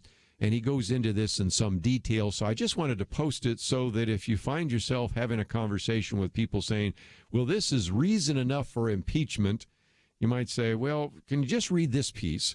Because I think it just kind of takes you through sort of a common sense look at what is being alleged and contrasting that with really what is there and what has been part of presidential politics for the last century, probably. And it's worth mentioning, Grabian put out 86 things Democrats have said Trump could be impeached for. And if you haven't seen the long, long list, it is wearing you out, because the first claims that he could be impeached are the 1st of February 2017 on the travel ban, and taking you all the way through the most recent ones in 2019. And, of course, the first person to actually file articles of impeachment are Representative Al Green in Texas. And, of course, shortly right after that, Representative Maxine Waters. So long before anybody even thought about Ukraine or thought about this particular phone call, there have been people calling for impeachment. And if indeed there is a vote, and it's still something to begin to check and question, but if there is, there are now on record 220 Democrats that said they would vote for impeachment, which brings me to the other piece by Al Perotto, who's been on the program with us before. Will the Democrats' excessiveness backfire? Because, again, he says that in his upcoming book, so nothing else, you got to know he's got a book coming out, and I'm sure he'll be contacting us to get on. His book is called Guilty by Reason of Insanity, Why the Democrats Must Not Win. But he makes the real important argument that some of the push has come from, obviously, what's called the Squad, led by people like Alexandria Ocasio-Cortez, but that there has been this push for some time to impeach the president, and then takes you through in the article the so-called Russian collusion issue, and then now the attempt to take some of those same ideas and apply those to Ukraine. And if nothing else, it's an argument that he makes that in some respects he is convinced that the Democrats, especially in the House of Representatives, have lost their objectivity. They've overplayed their hand. And his argument is this impeachment fantasy is going nowhere. So I did want to give you just a couple of articles on this. We'll continue to pay attention to it a little bit, but there are other things to focus on, and that's what we're going to be doing over the next couple of days. One of those is the drum beats coming out of Iran. One of these articles comes, interestingly enough, from the commander of the Iranian Revolutionary Guard, who actually said on Monday that he believes that wiping Israel off the map is an achievable goal.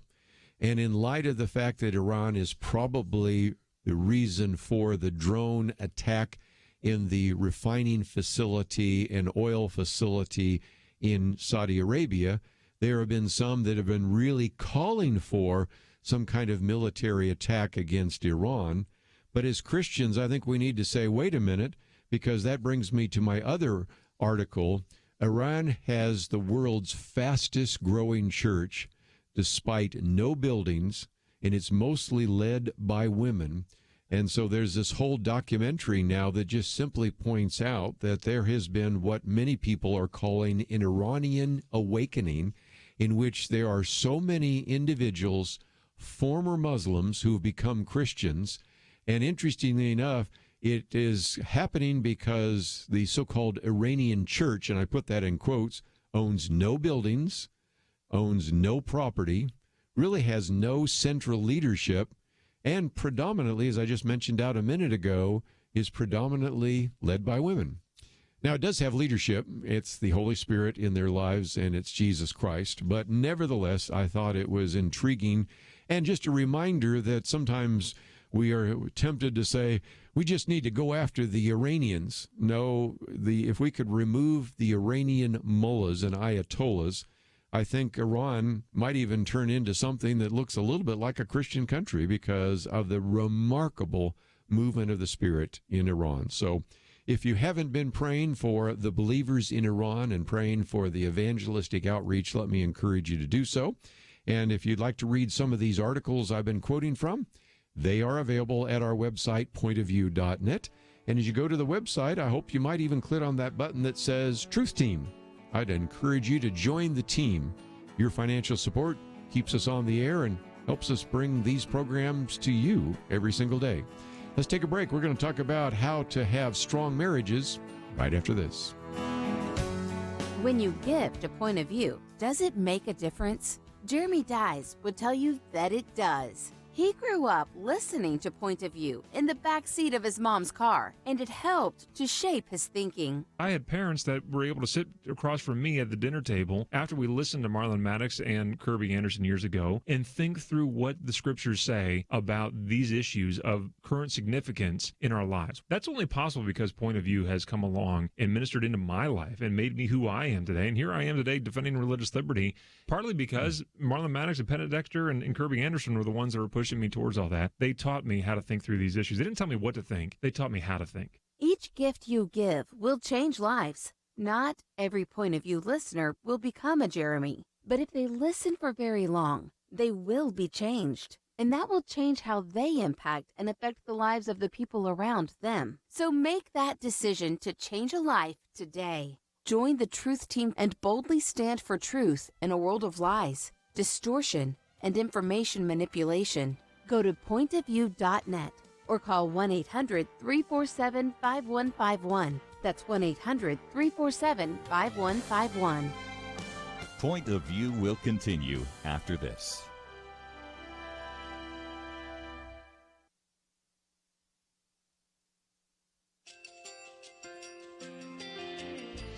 I just want to thank you so much for all the wonderful programming you have. You're just absolutely fantastic. I recently started listening to Point of View, and I really found it interesting because of the different subjects you cover. Thank you for that. I really appreciate everything that you do in keeping us informed. Thank you, Kerby, for everything that you have been doing. I appreciate all the work that you're doing, advocating for the Word of God. Thank you so much.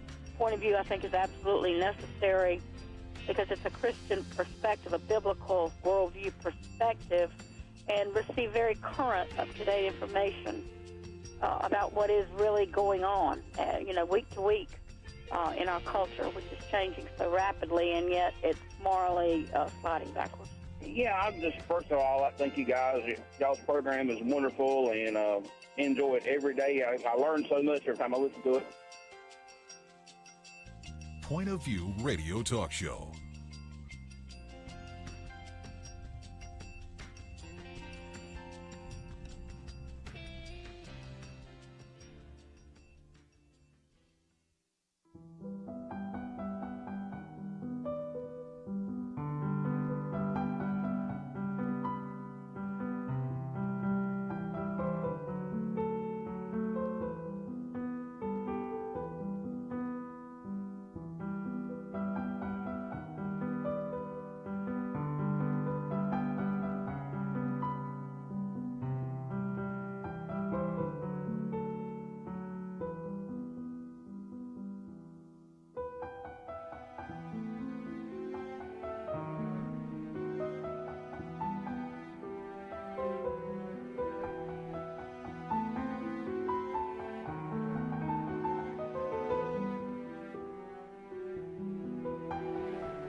Hi, this is Kerby Anderson. You know, each day we take on the tough issues and provide a biblical perspective to them. The topics we cover are wide-ranging.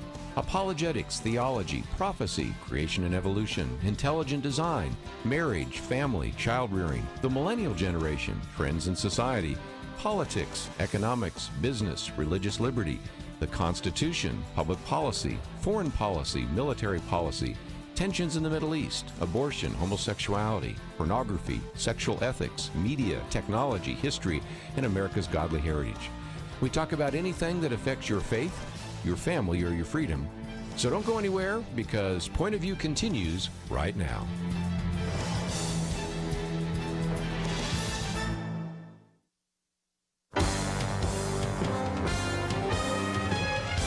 Across America, live. This is Point of View.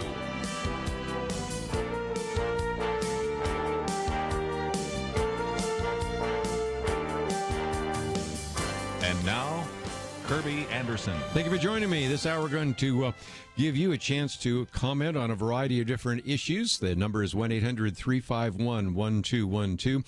And in just a minute, I'm going to talk about some of the resources that we talked about in the first hour.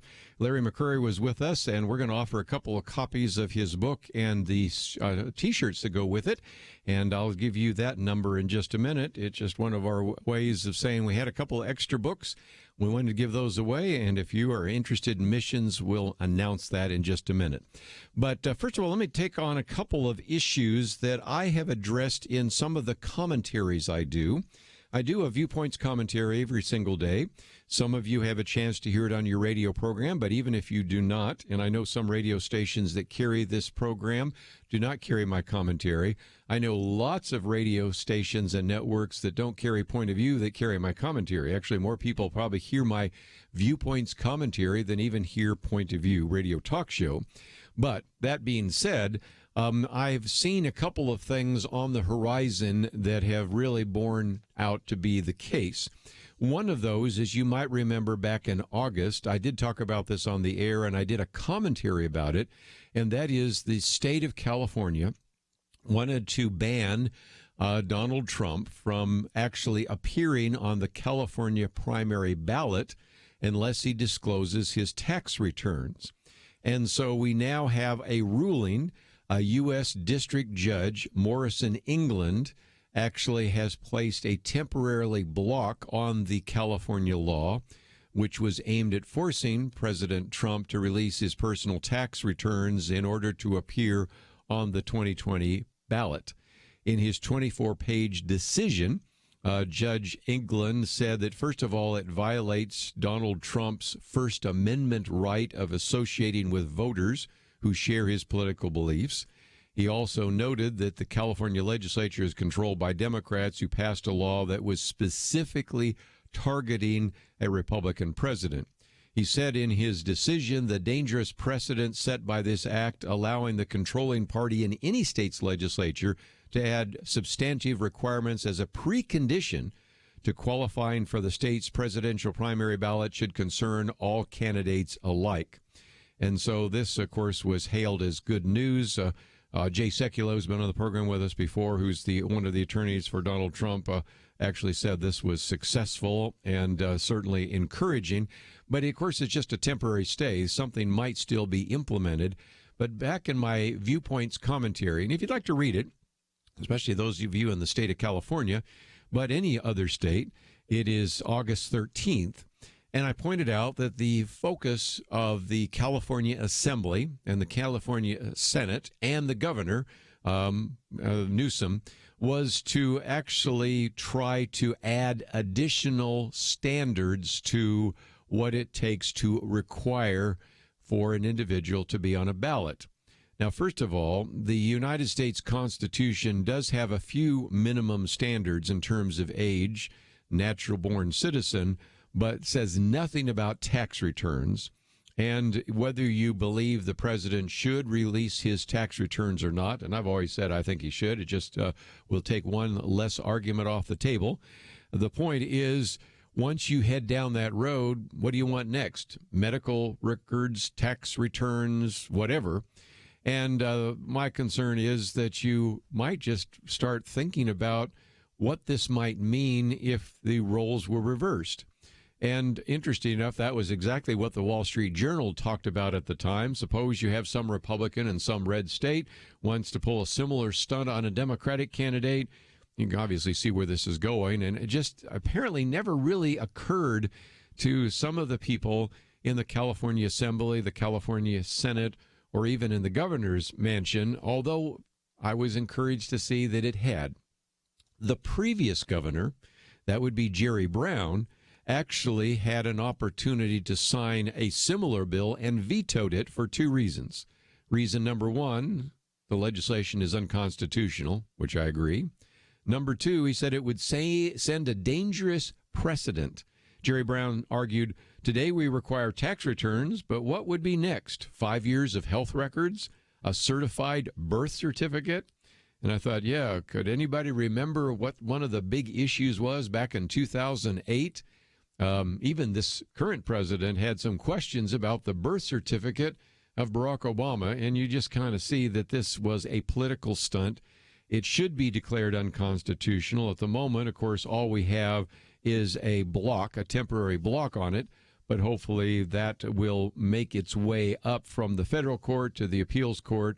Let's at least hope the Ninth Circuit Court has enough sanity to agree with that and to end this exercise in a political stunt that does not need to take place.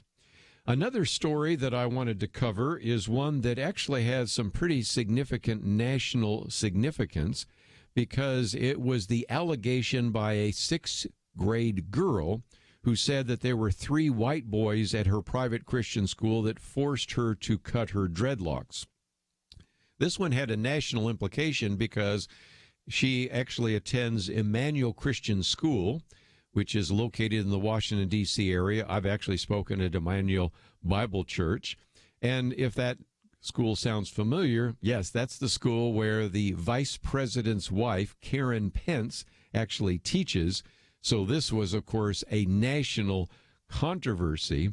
And you also had Representative Rashida Tlaib, who even decided to tweet about it, saying, "You are beautiful," the name of the girl. "You are courageous and strong. You're loved. You know, you may not feel it now, but you have a power that threatens their core," meaning the boys. "I can't wait to watch you use it and thrive." So again, it got all sorts of national attention, and it turns out, as you might have expected, it's all false. And so the family of the sixth grade girl actually has now said this Monday that the allegations are false. A separate statement then from the head of the school of Emmanuel Christian School said, "We can now confirm that the student who accused 3 of her classmates of assault has acknowledged that these allegations were false. We are grateful to the Fairfax County Police Department for their diligent work to investigate these allegations." And, of course, it got a national attention. Of course, Rashida Tlaib, who is a representative, actually made a big deal about this. And, of course, it once again is evidence of another, in this case, maybe not a fake hate crime, but a fake hate-type incident. And so after we come back from the break, I want to talk a little bit more about that, because what we have learned over the last couple of months is that oftentimes when you hear about a hate crime or some kind of hateful statement that is made, sometimes it turns out that it's not true. And so if we're going to have discernment, we shouldn't always doubt these claims, but there's reason, I think, to have a healthy level of skepticism. And so I'm going to spend some of my time talking about that when we come back from the break. Also get into a couple of other issues that are, once again, just an illustration of this polarized world that we live in. And if you'd like to join us, love to hear your comments, 1-800-351-1212. We'll take a break, come back with more right after this.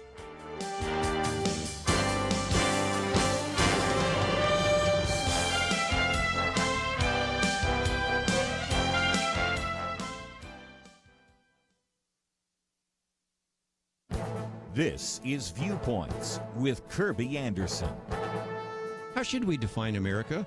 Should we define it by its triumphs or its failures? While there are certainly some dark chapters in American history, we don't truly tell the story of this country if that is all we teach the next generation. James Robbins appears in a recent PragerU video with the arresting title, Goodbye America. He was on my radio program a year ago to talk about his book, Erasing America. I recommend his 300-page book as a great resource that provides the foundation for his video. If you look at many of the nation's textbooks today, you will find that America is described in 5 ways: racism, sexism, income inequality, police brutality, and imperial wars. He concludes that this is the narrative you find in most high schools, colleges, and the media. It is also the description that comes from many progressive politicians. George Orwell once wrote, "The most effective way to destroy a people is to deny and obliterate their own understanding of their history." But the history of America is being revised significantly, and that's a problem. If all you know about this country were what you read in these textbooks, would you have any respect for this country? James Robbins explains that until the last few decades, liberals and conservatives shared a common understanding of America's origins, its history, and its mission. But all that changed in the 1960s with what has been called the progressive narrative. This new narrative sought not to uplift, inspire, and unite, but instead attempted to demean, degrade, and divide. His book and video remind us that there could be a time in the future where there are no monuments to heroes and no stories to praise them. That is why we should be concerned about what is taught in the classrooms and what is proclaimed by politicians. I'm Kerby Anderson, and that's my point of view. For a free copy of Kerby's booklet, A Biblical View on Anti-Semitism, go to viewpoints.info/antisemitism. Viewpoints.info/antisemitism.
You're listening to Point of View, your listener-supported source for truth. Back once again, if you'd like to join our conversation, 1-800-351-1212.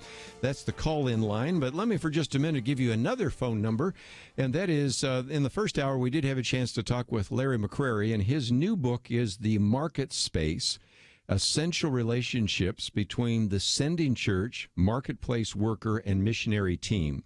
He gave us a couple of copies of the book, and we thought, just as a thank you for those of you that are listening in, especially for those of you that might be interested in this kind of mission outreach and maybe are a mission pastor or something of that nature and would be interested in the book, we, of course, give you a link so that you can order the book. But we got a couple of copies, and we thought we'll just give them away free of charge. So if you are interested in getting this book on the market space, which is this newest book that has just come out, and really, in a sense, says, look, you may just never even think about yourself as being a missionary, but you may be a foreign student or exchange student. Your company may be sending you over to Belgium for a couple of months. You may be traveling to China, or you may be going to South Korea, or you might be going to Guatemala because of something that your company has called for you to do. Or maybe you're a mission pastor and you're saying, how could I mobilize more people in our church to see how they can begin to reach the world for Christ? We wanted to give you a copy of that book until we run out. So again, it's called The Market Space, The Essential Relationships Between the Sending Church, Marketplace Worker, and Missionary Team. And in order to get your copy, and they're available till they run out, 800-347-5151. We got a couple of copies there. We thought we'd give them out. So again, just call the pledge line number. That's 800-347-5151. And I might just mention, if that number sounds familiar, that's the number we also encourage you to call if you would like to join with us on the Truth Team, maybe even a one-time gift or a monthly gift would be helpful, and we certainly greatly appreciate that. And just another way we want to try to give back to those of you that might have a real desire to fulfill the Great Commission in this generation. Just before the break, I was talking about this girl who first drew tremendous amount of praise from, like, Representative Rashida Tlaib, as well as from others, and even sympathy and pity.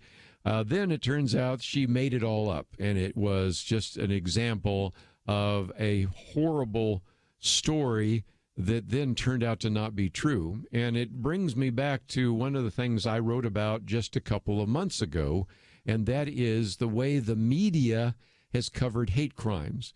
We should by now have learned our lesson, because the case out of Chicago, probably the one that is best known, an individual claiming that two individuals with Make America Great hats, MAGA hats on, who were obviously Trump supporters, beat him up and put a noose around his neck in Chicago.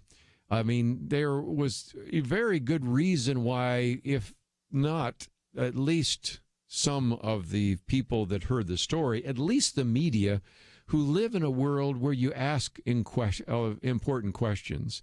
Lee Strobel said that, before he was a Christian and he was working for the Chicago Tribune, there used to be a line around the Chicago Tribune that even if your mother tells it, check it out. The reporters need to be skeptical.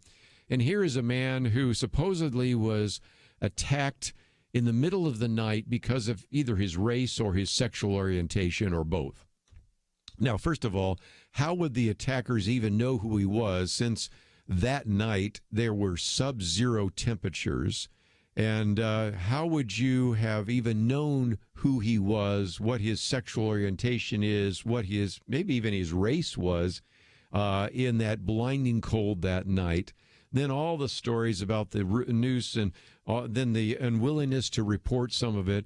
And yet you can look through the transcripts of broadcasts, you can read stories about newspapers, you can see internet sites, and there's hardly a disclaimer or any hesitation whatsoever. I remember when it was reported on the news that night, my wife said, "Oh my gosh," and I said, "Well, we'll see whether it's true." And she probably looked at me like, "Well, boy, you're pretty skeptical." But that comes from writing years and years worth of commentaries talking about these fake hate crimes. And a couple of months ago, I just gave you the short list of just a few of the ones that we've documented over the years here on Point of View. You have the supposed story that came out and was taken seriously about this homophobic message that was printed on a cake in Whole Foods in Austin. Now, I know some of you from around the country don't know what Austin, Texas is like, but it probably is one of the more liberal cities in the state of Texas. And yet to believe that that was the case really was a little bit questioning. And it turns out that it was actually somebody associated with the LGBT community just trying to get some sympathy for homosexuals. You have, of course, the national story of these three black co-eds at the University of Albany who said they were attacked on a city bus by white men using racial slurs. Well, that led to a national controversy. There were hundreds of people that came out to a rally on the University of Albany campus to protest racism. But one thing those girls didn't actually factor in, there's surveillance cameras on the bus. And as I understand now, you can actually watch the surveillance cameras because they've been posted on YouTube. And what you see is these African-American girls are actually beating up on a white woman in the bus, and they made up the story to kind of cover what was taking place. You have many examples over the years that I've been able to find in which Muslims said they've been attacked, women saying they were falsely attacked or they had their head coverings pulled off. I'm sure that probably sometimes has happened, but a lot of these have turned out not to be the case. Or while we're talking about Muslims, you have the student at Beloit College who reported an anti-Muslim graffiti written on his door. And then as the police investigated, found it, he actually perpetrated the fraud himself. The point I'm making is there probably are some of these incidents. And this is the problem, because it's like crying wolf. After a while, you just get to be pretty skeptical about every one of these reports. And as a result, then when there really is a horrific act, there is a racist act, is Islamophobic act, or whatever it might be, those sometimes are not even taken as seriously because you've had so many false reports coming out. But the other part of this, of course, is that these are oftentimes used either to stir the pot and suggest that racial division is greater than it really is, that Islamophobia exists a lot more than you might think that it does, and there's just really not as much evidence of that at all. So, if nothing else, these are a couple of stories that I've been following for some time, and it turns out that as we have tried to report here on Point of View, there are reasons to be a little bit skeptical when some of those reports come out. Just before we take a break, one of the other ones that just kind of is a head shaker to me comes from New York City. More precisely, it comes from the Commission on Human Rights, because it actually has now determined that the term illegal alien is a term that cannot be used, and somebody that uses the term illegal alien in New York City could be hit with a fine as large as $250,000, according to the Commission on Human Rights. Now, the problem with that is, first of all, it's in the law. U.S. law has long used the term illegal alien to refer to someone who is in the country illegally.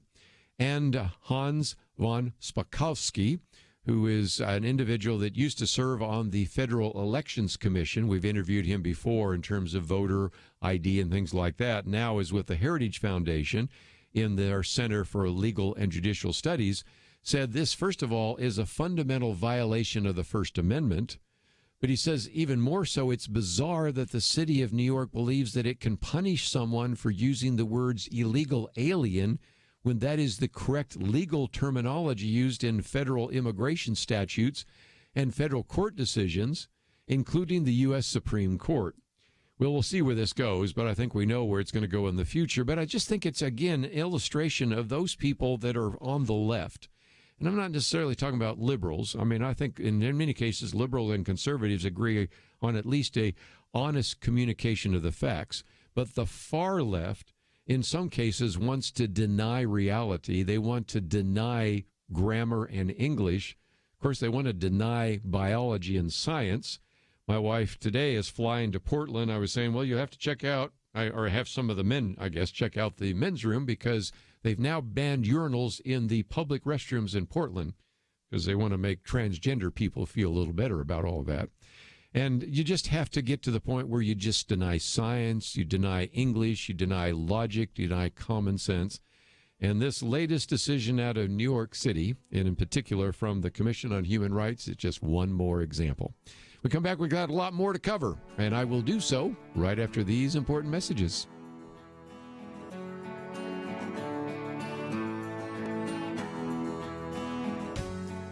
So when people first hear about MediShare, they have questions. Some good ones, like, what is it? Well, MediShare is a Christian healthcare sharing ministry. It's not health insurance. It's a different way of doing things, which leads us to this question.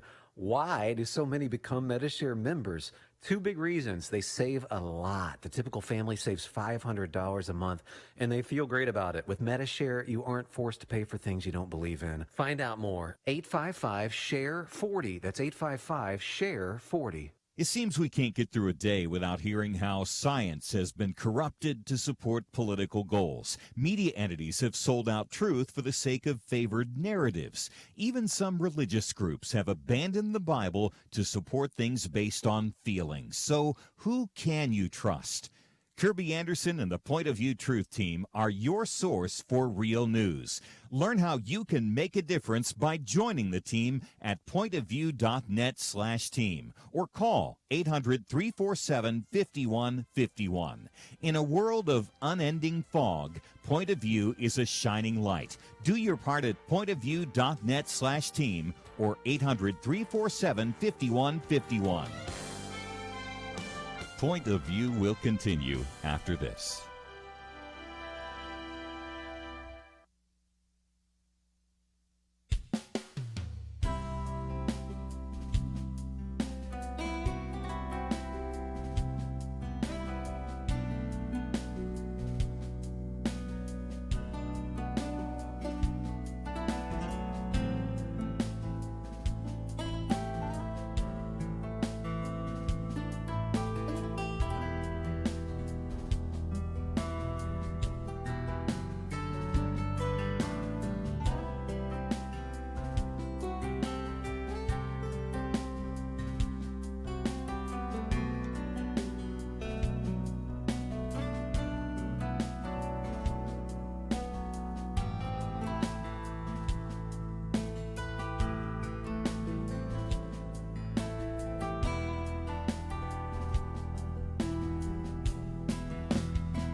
You are listening to Point of View.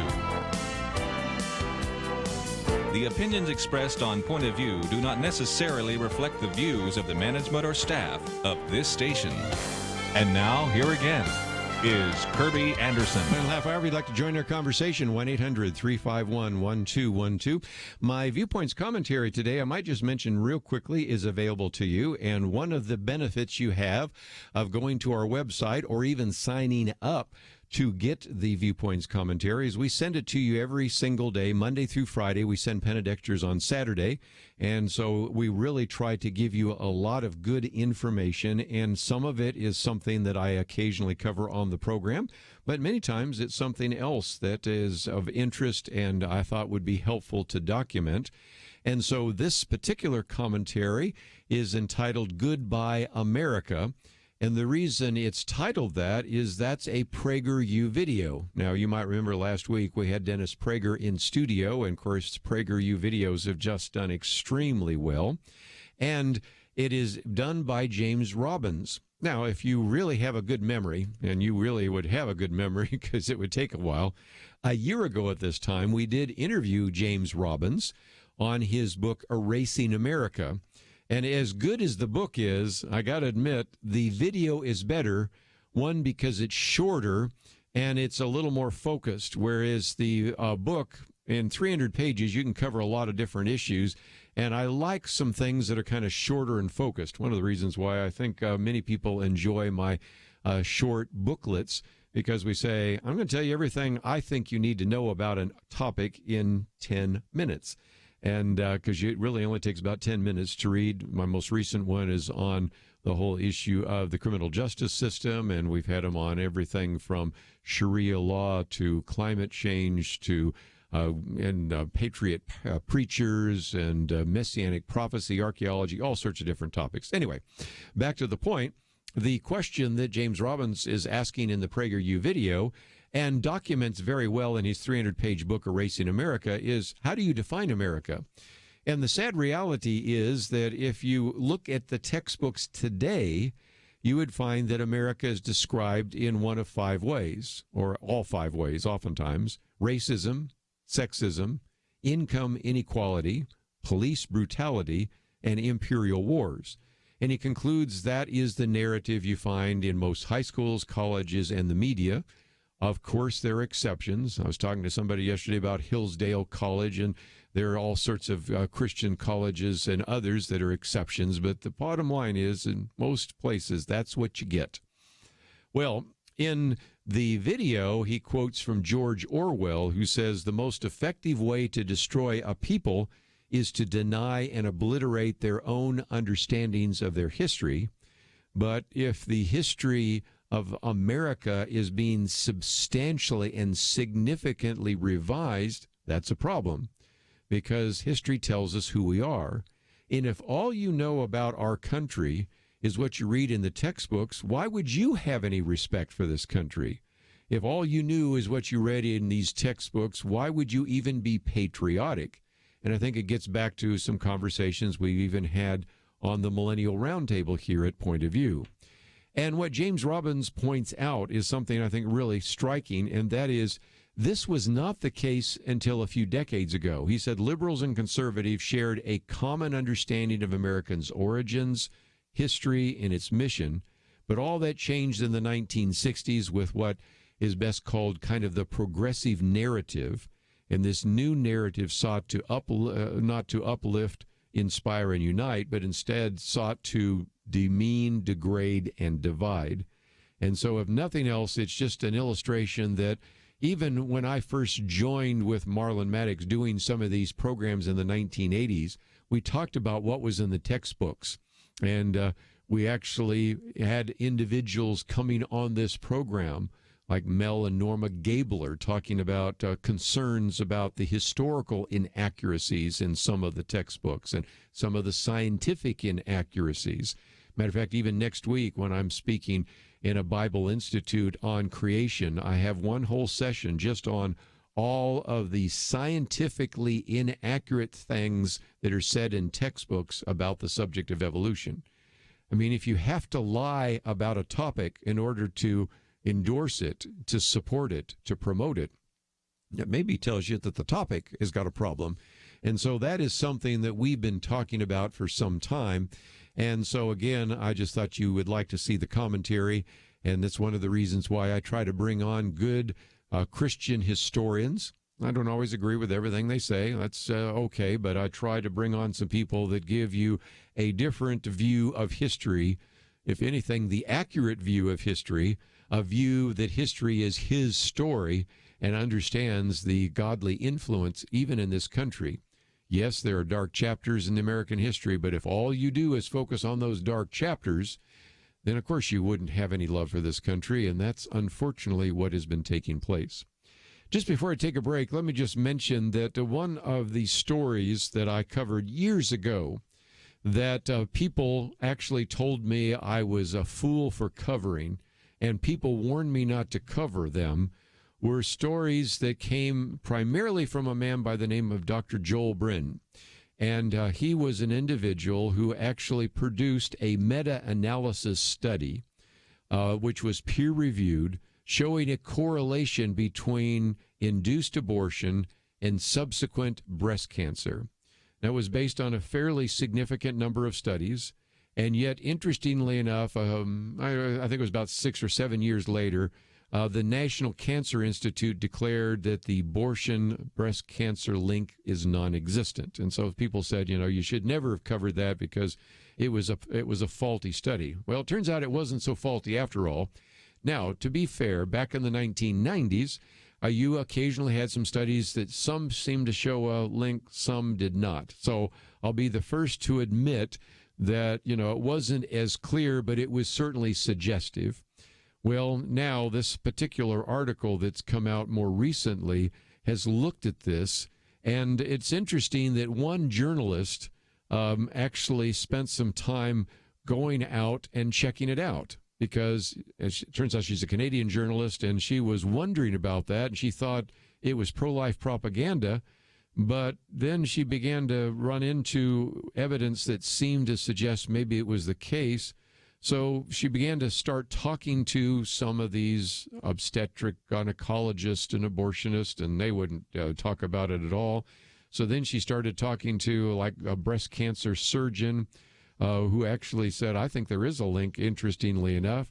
She began to then go to the website for the National Cancer Institute and found out that the website had not actually been updated for more than a decade, and then began to discover that there was a meeting back when they were going to announce that there is no link between abortion and breast cancer. And as a result, the decision was to not report any more on it. And so you have a situation where back in 2003, that conference made the statement, but if anything, there was not a lot of evidence for it then.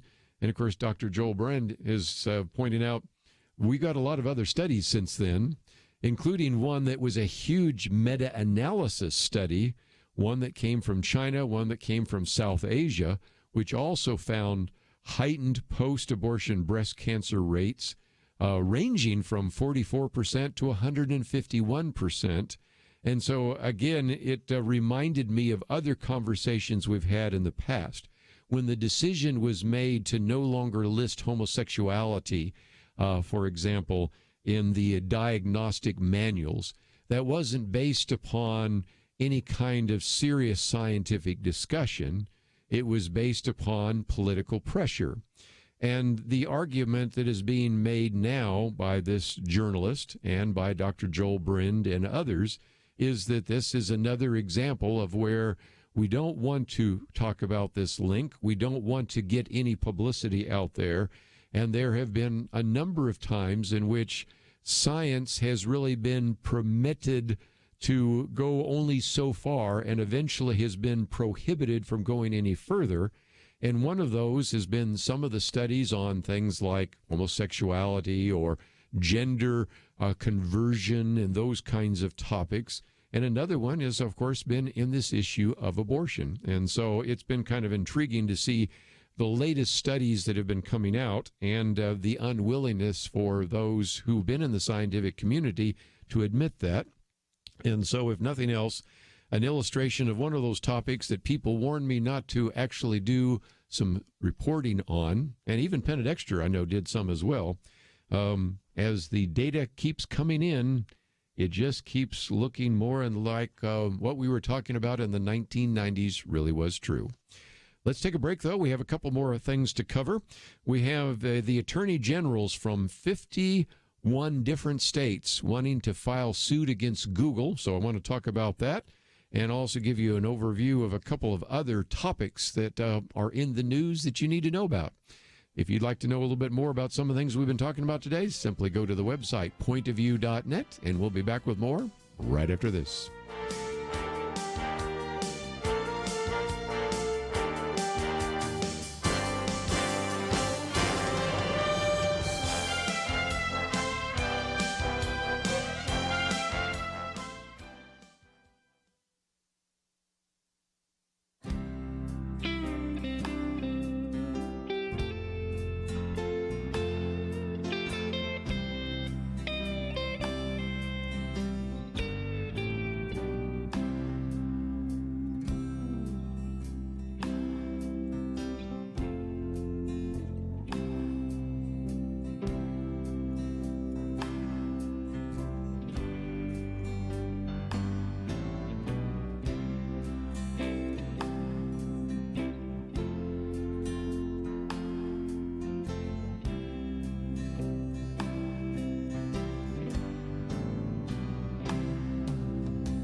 Now, back to Point of View, your listener-supported source for truth. Back for a few more minutes. Let me just mention that when we look at the fact that you now have 51 attorneys generals, 51 different individuals in different states now launching an antitrust investigation into Google, there must be something going on there. And I thought it was interesting because there is a very good piece that appeared in the Washington Times by Ken Paxton. He's the Attorney General of the state of Texas. He's been on the program with us many times before. As a matter of fact, more recently had his wife on, who's a state senator now.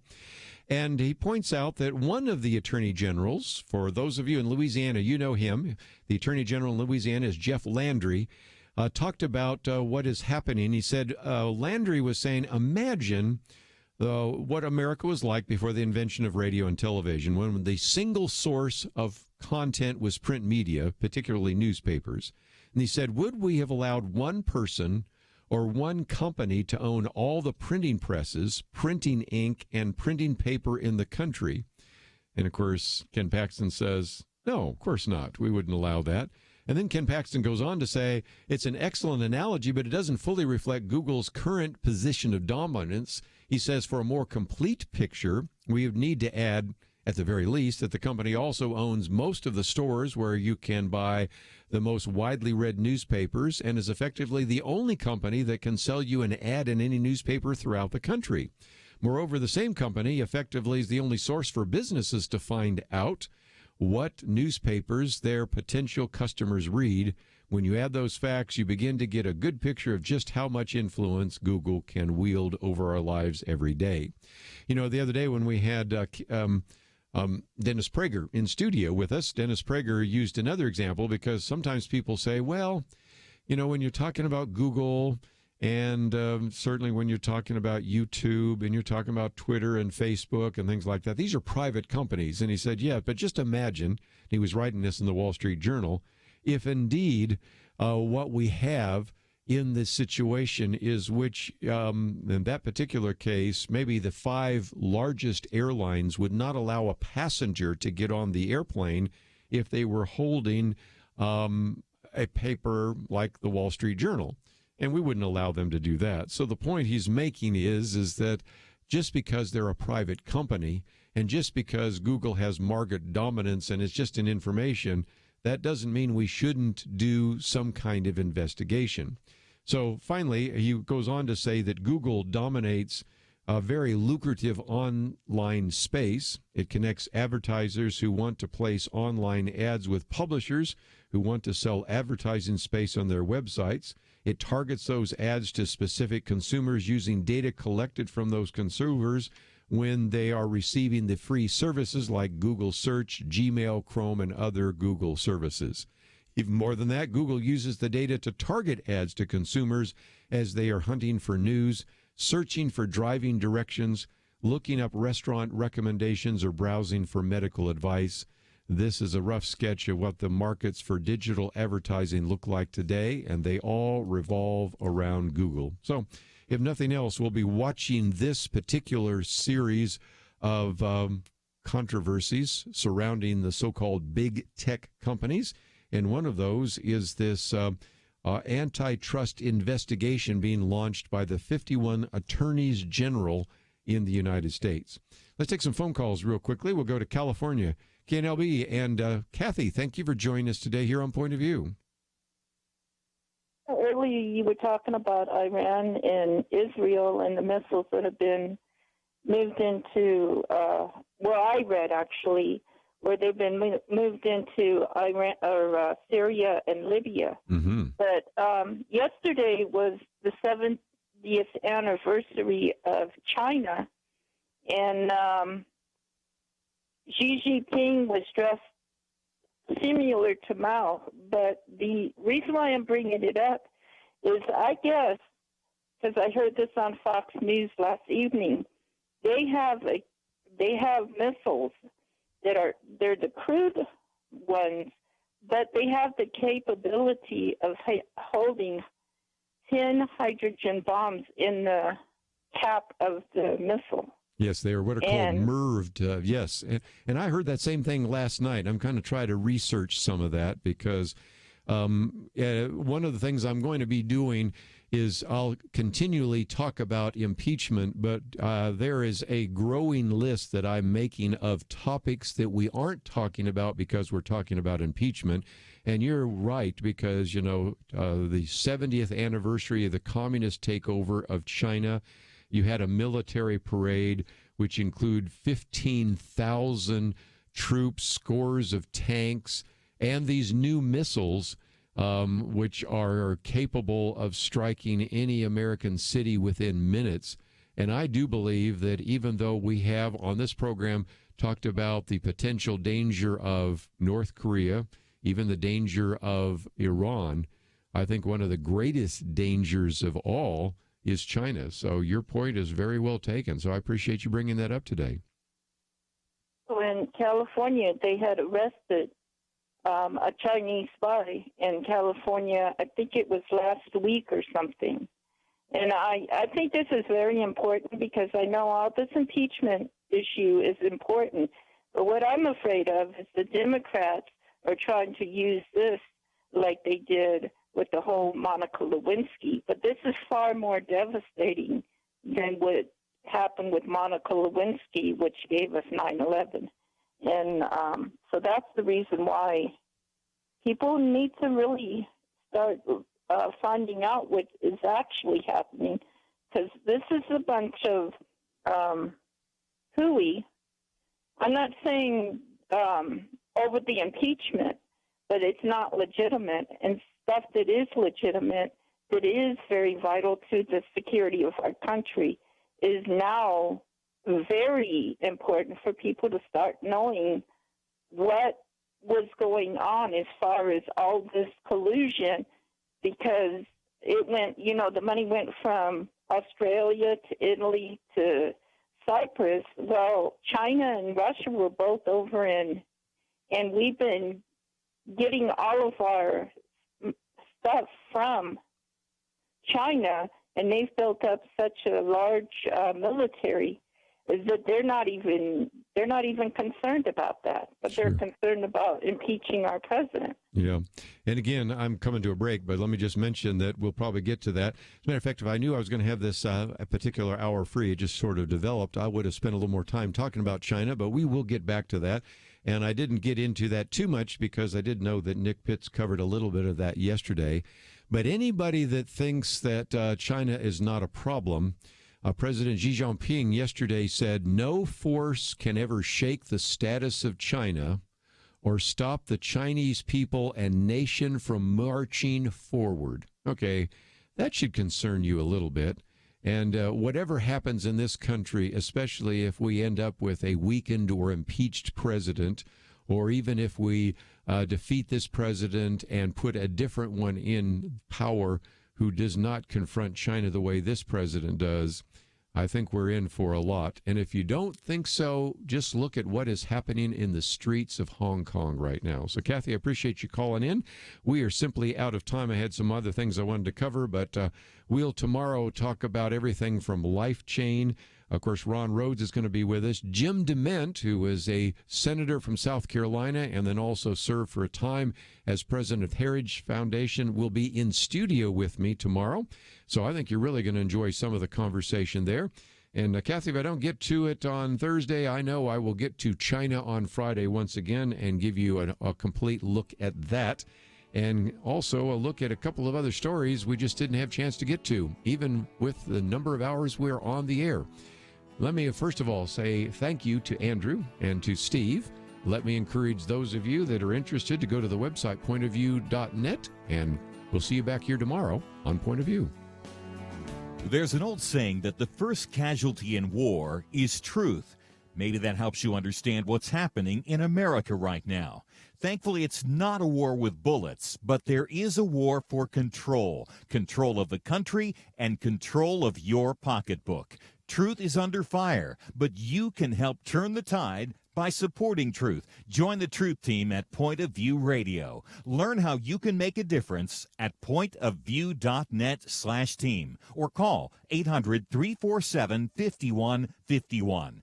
Don't let truth become a casualty on your watch. Pointofview.net/team and 800-347-5151. So what would you do with an extra $500 a month in your budget? Pay off loans, save it, do something fun? Well, it's something you may need to think about if you become a member of MediShare. MediShare is a Christian healthcare sharing ministry, and it works. You can save big time on your healthcare costs, and you don't have to pay for things you don't believe in either. Find out more. Call 855-SHARE-40. That's 855-SHARE-40. 855-SHARE-40. Point of View is produced by Point of View Ministries.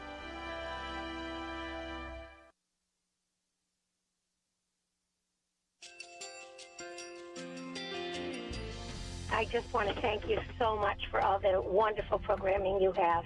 You're just absolutely fantastic. I recently started listening to Point of View, and I really found it interesting because of the different subjects you cover. Thank you for that. I really appreciate everything that you do in keeping us informed. Thank you, Kerby, for everything that you have been doing. I appreciate all the work that you're doing, advocating for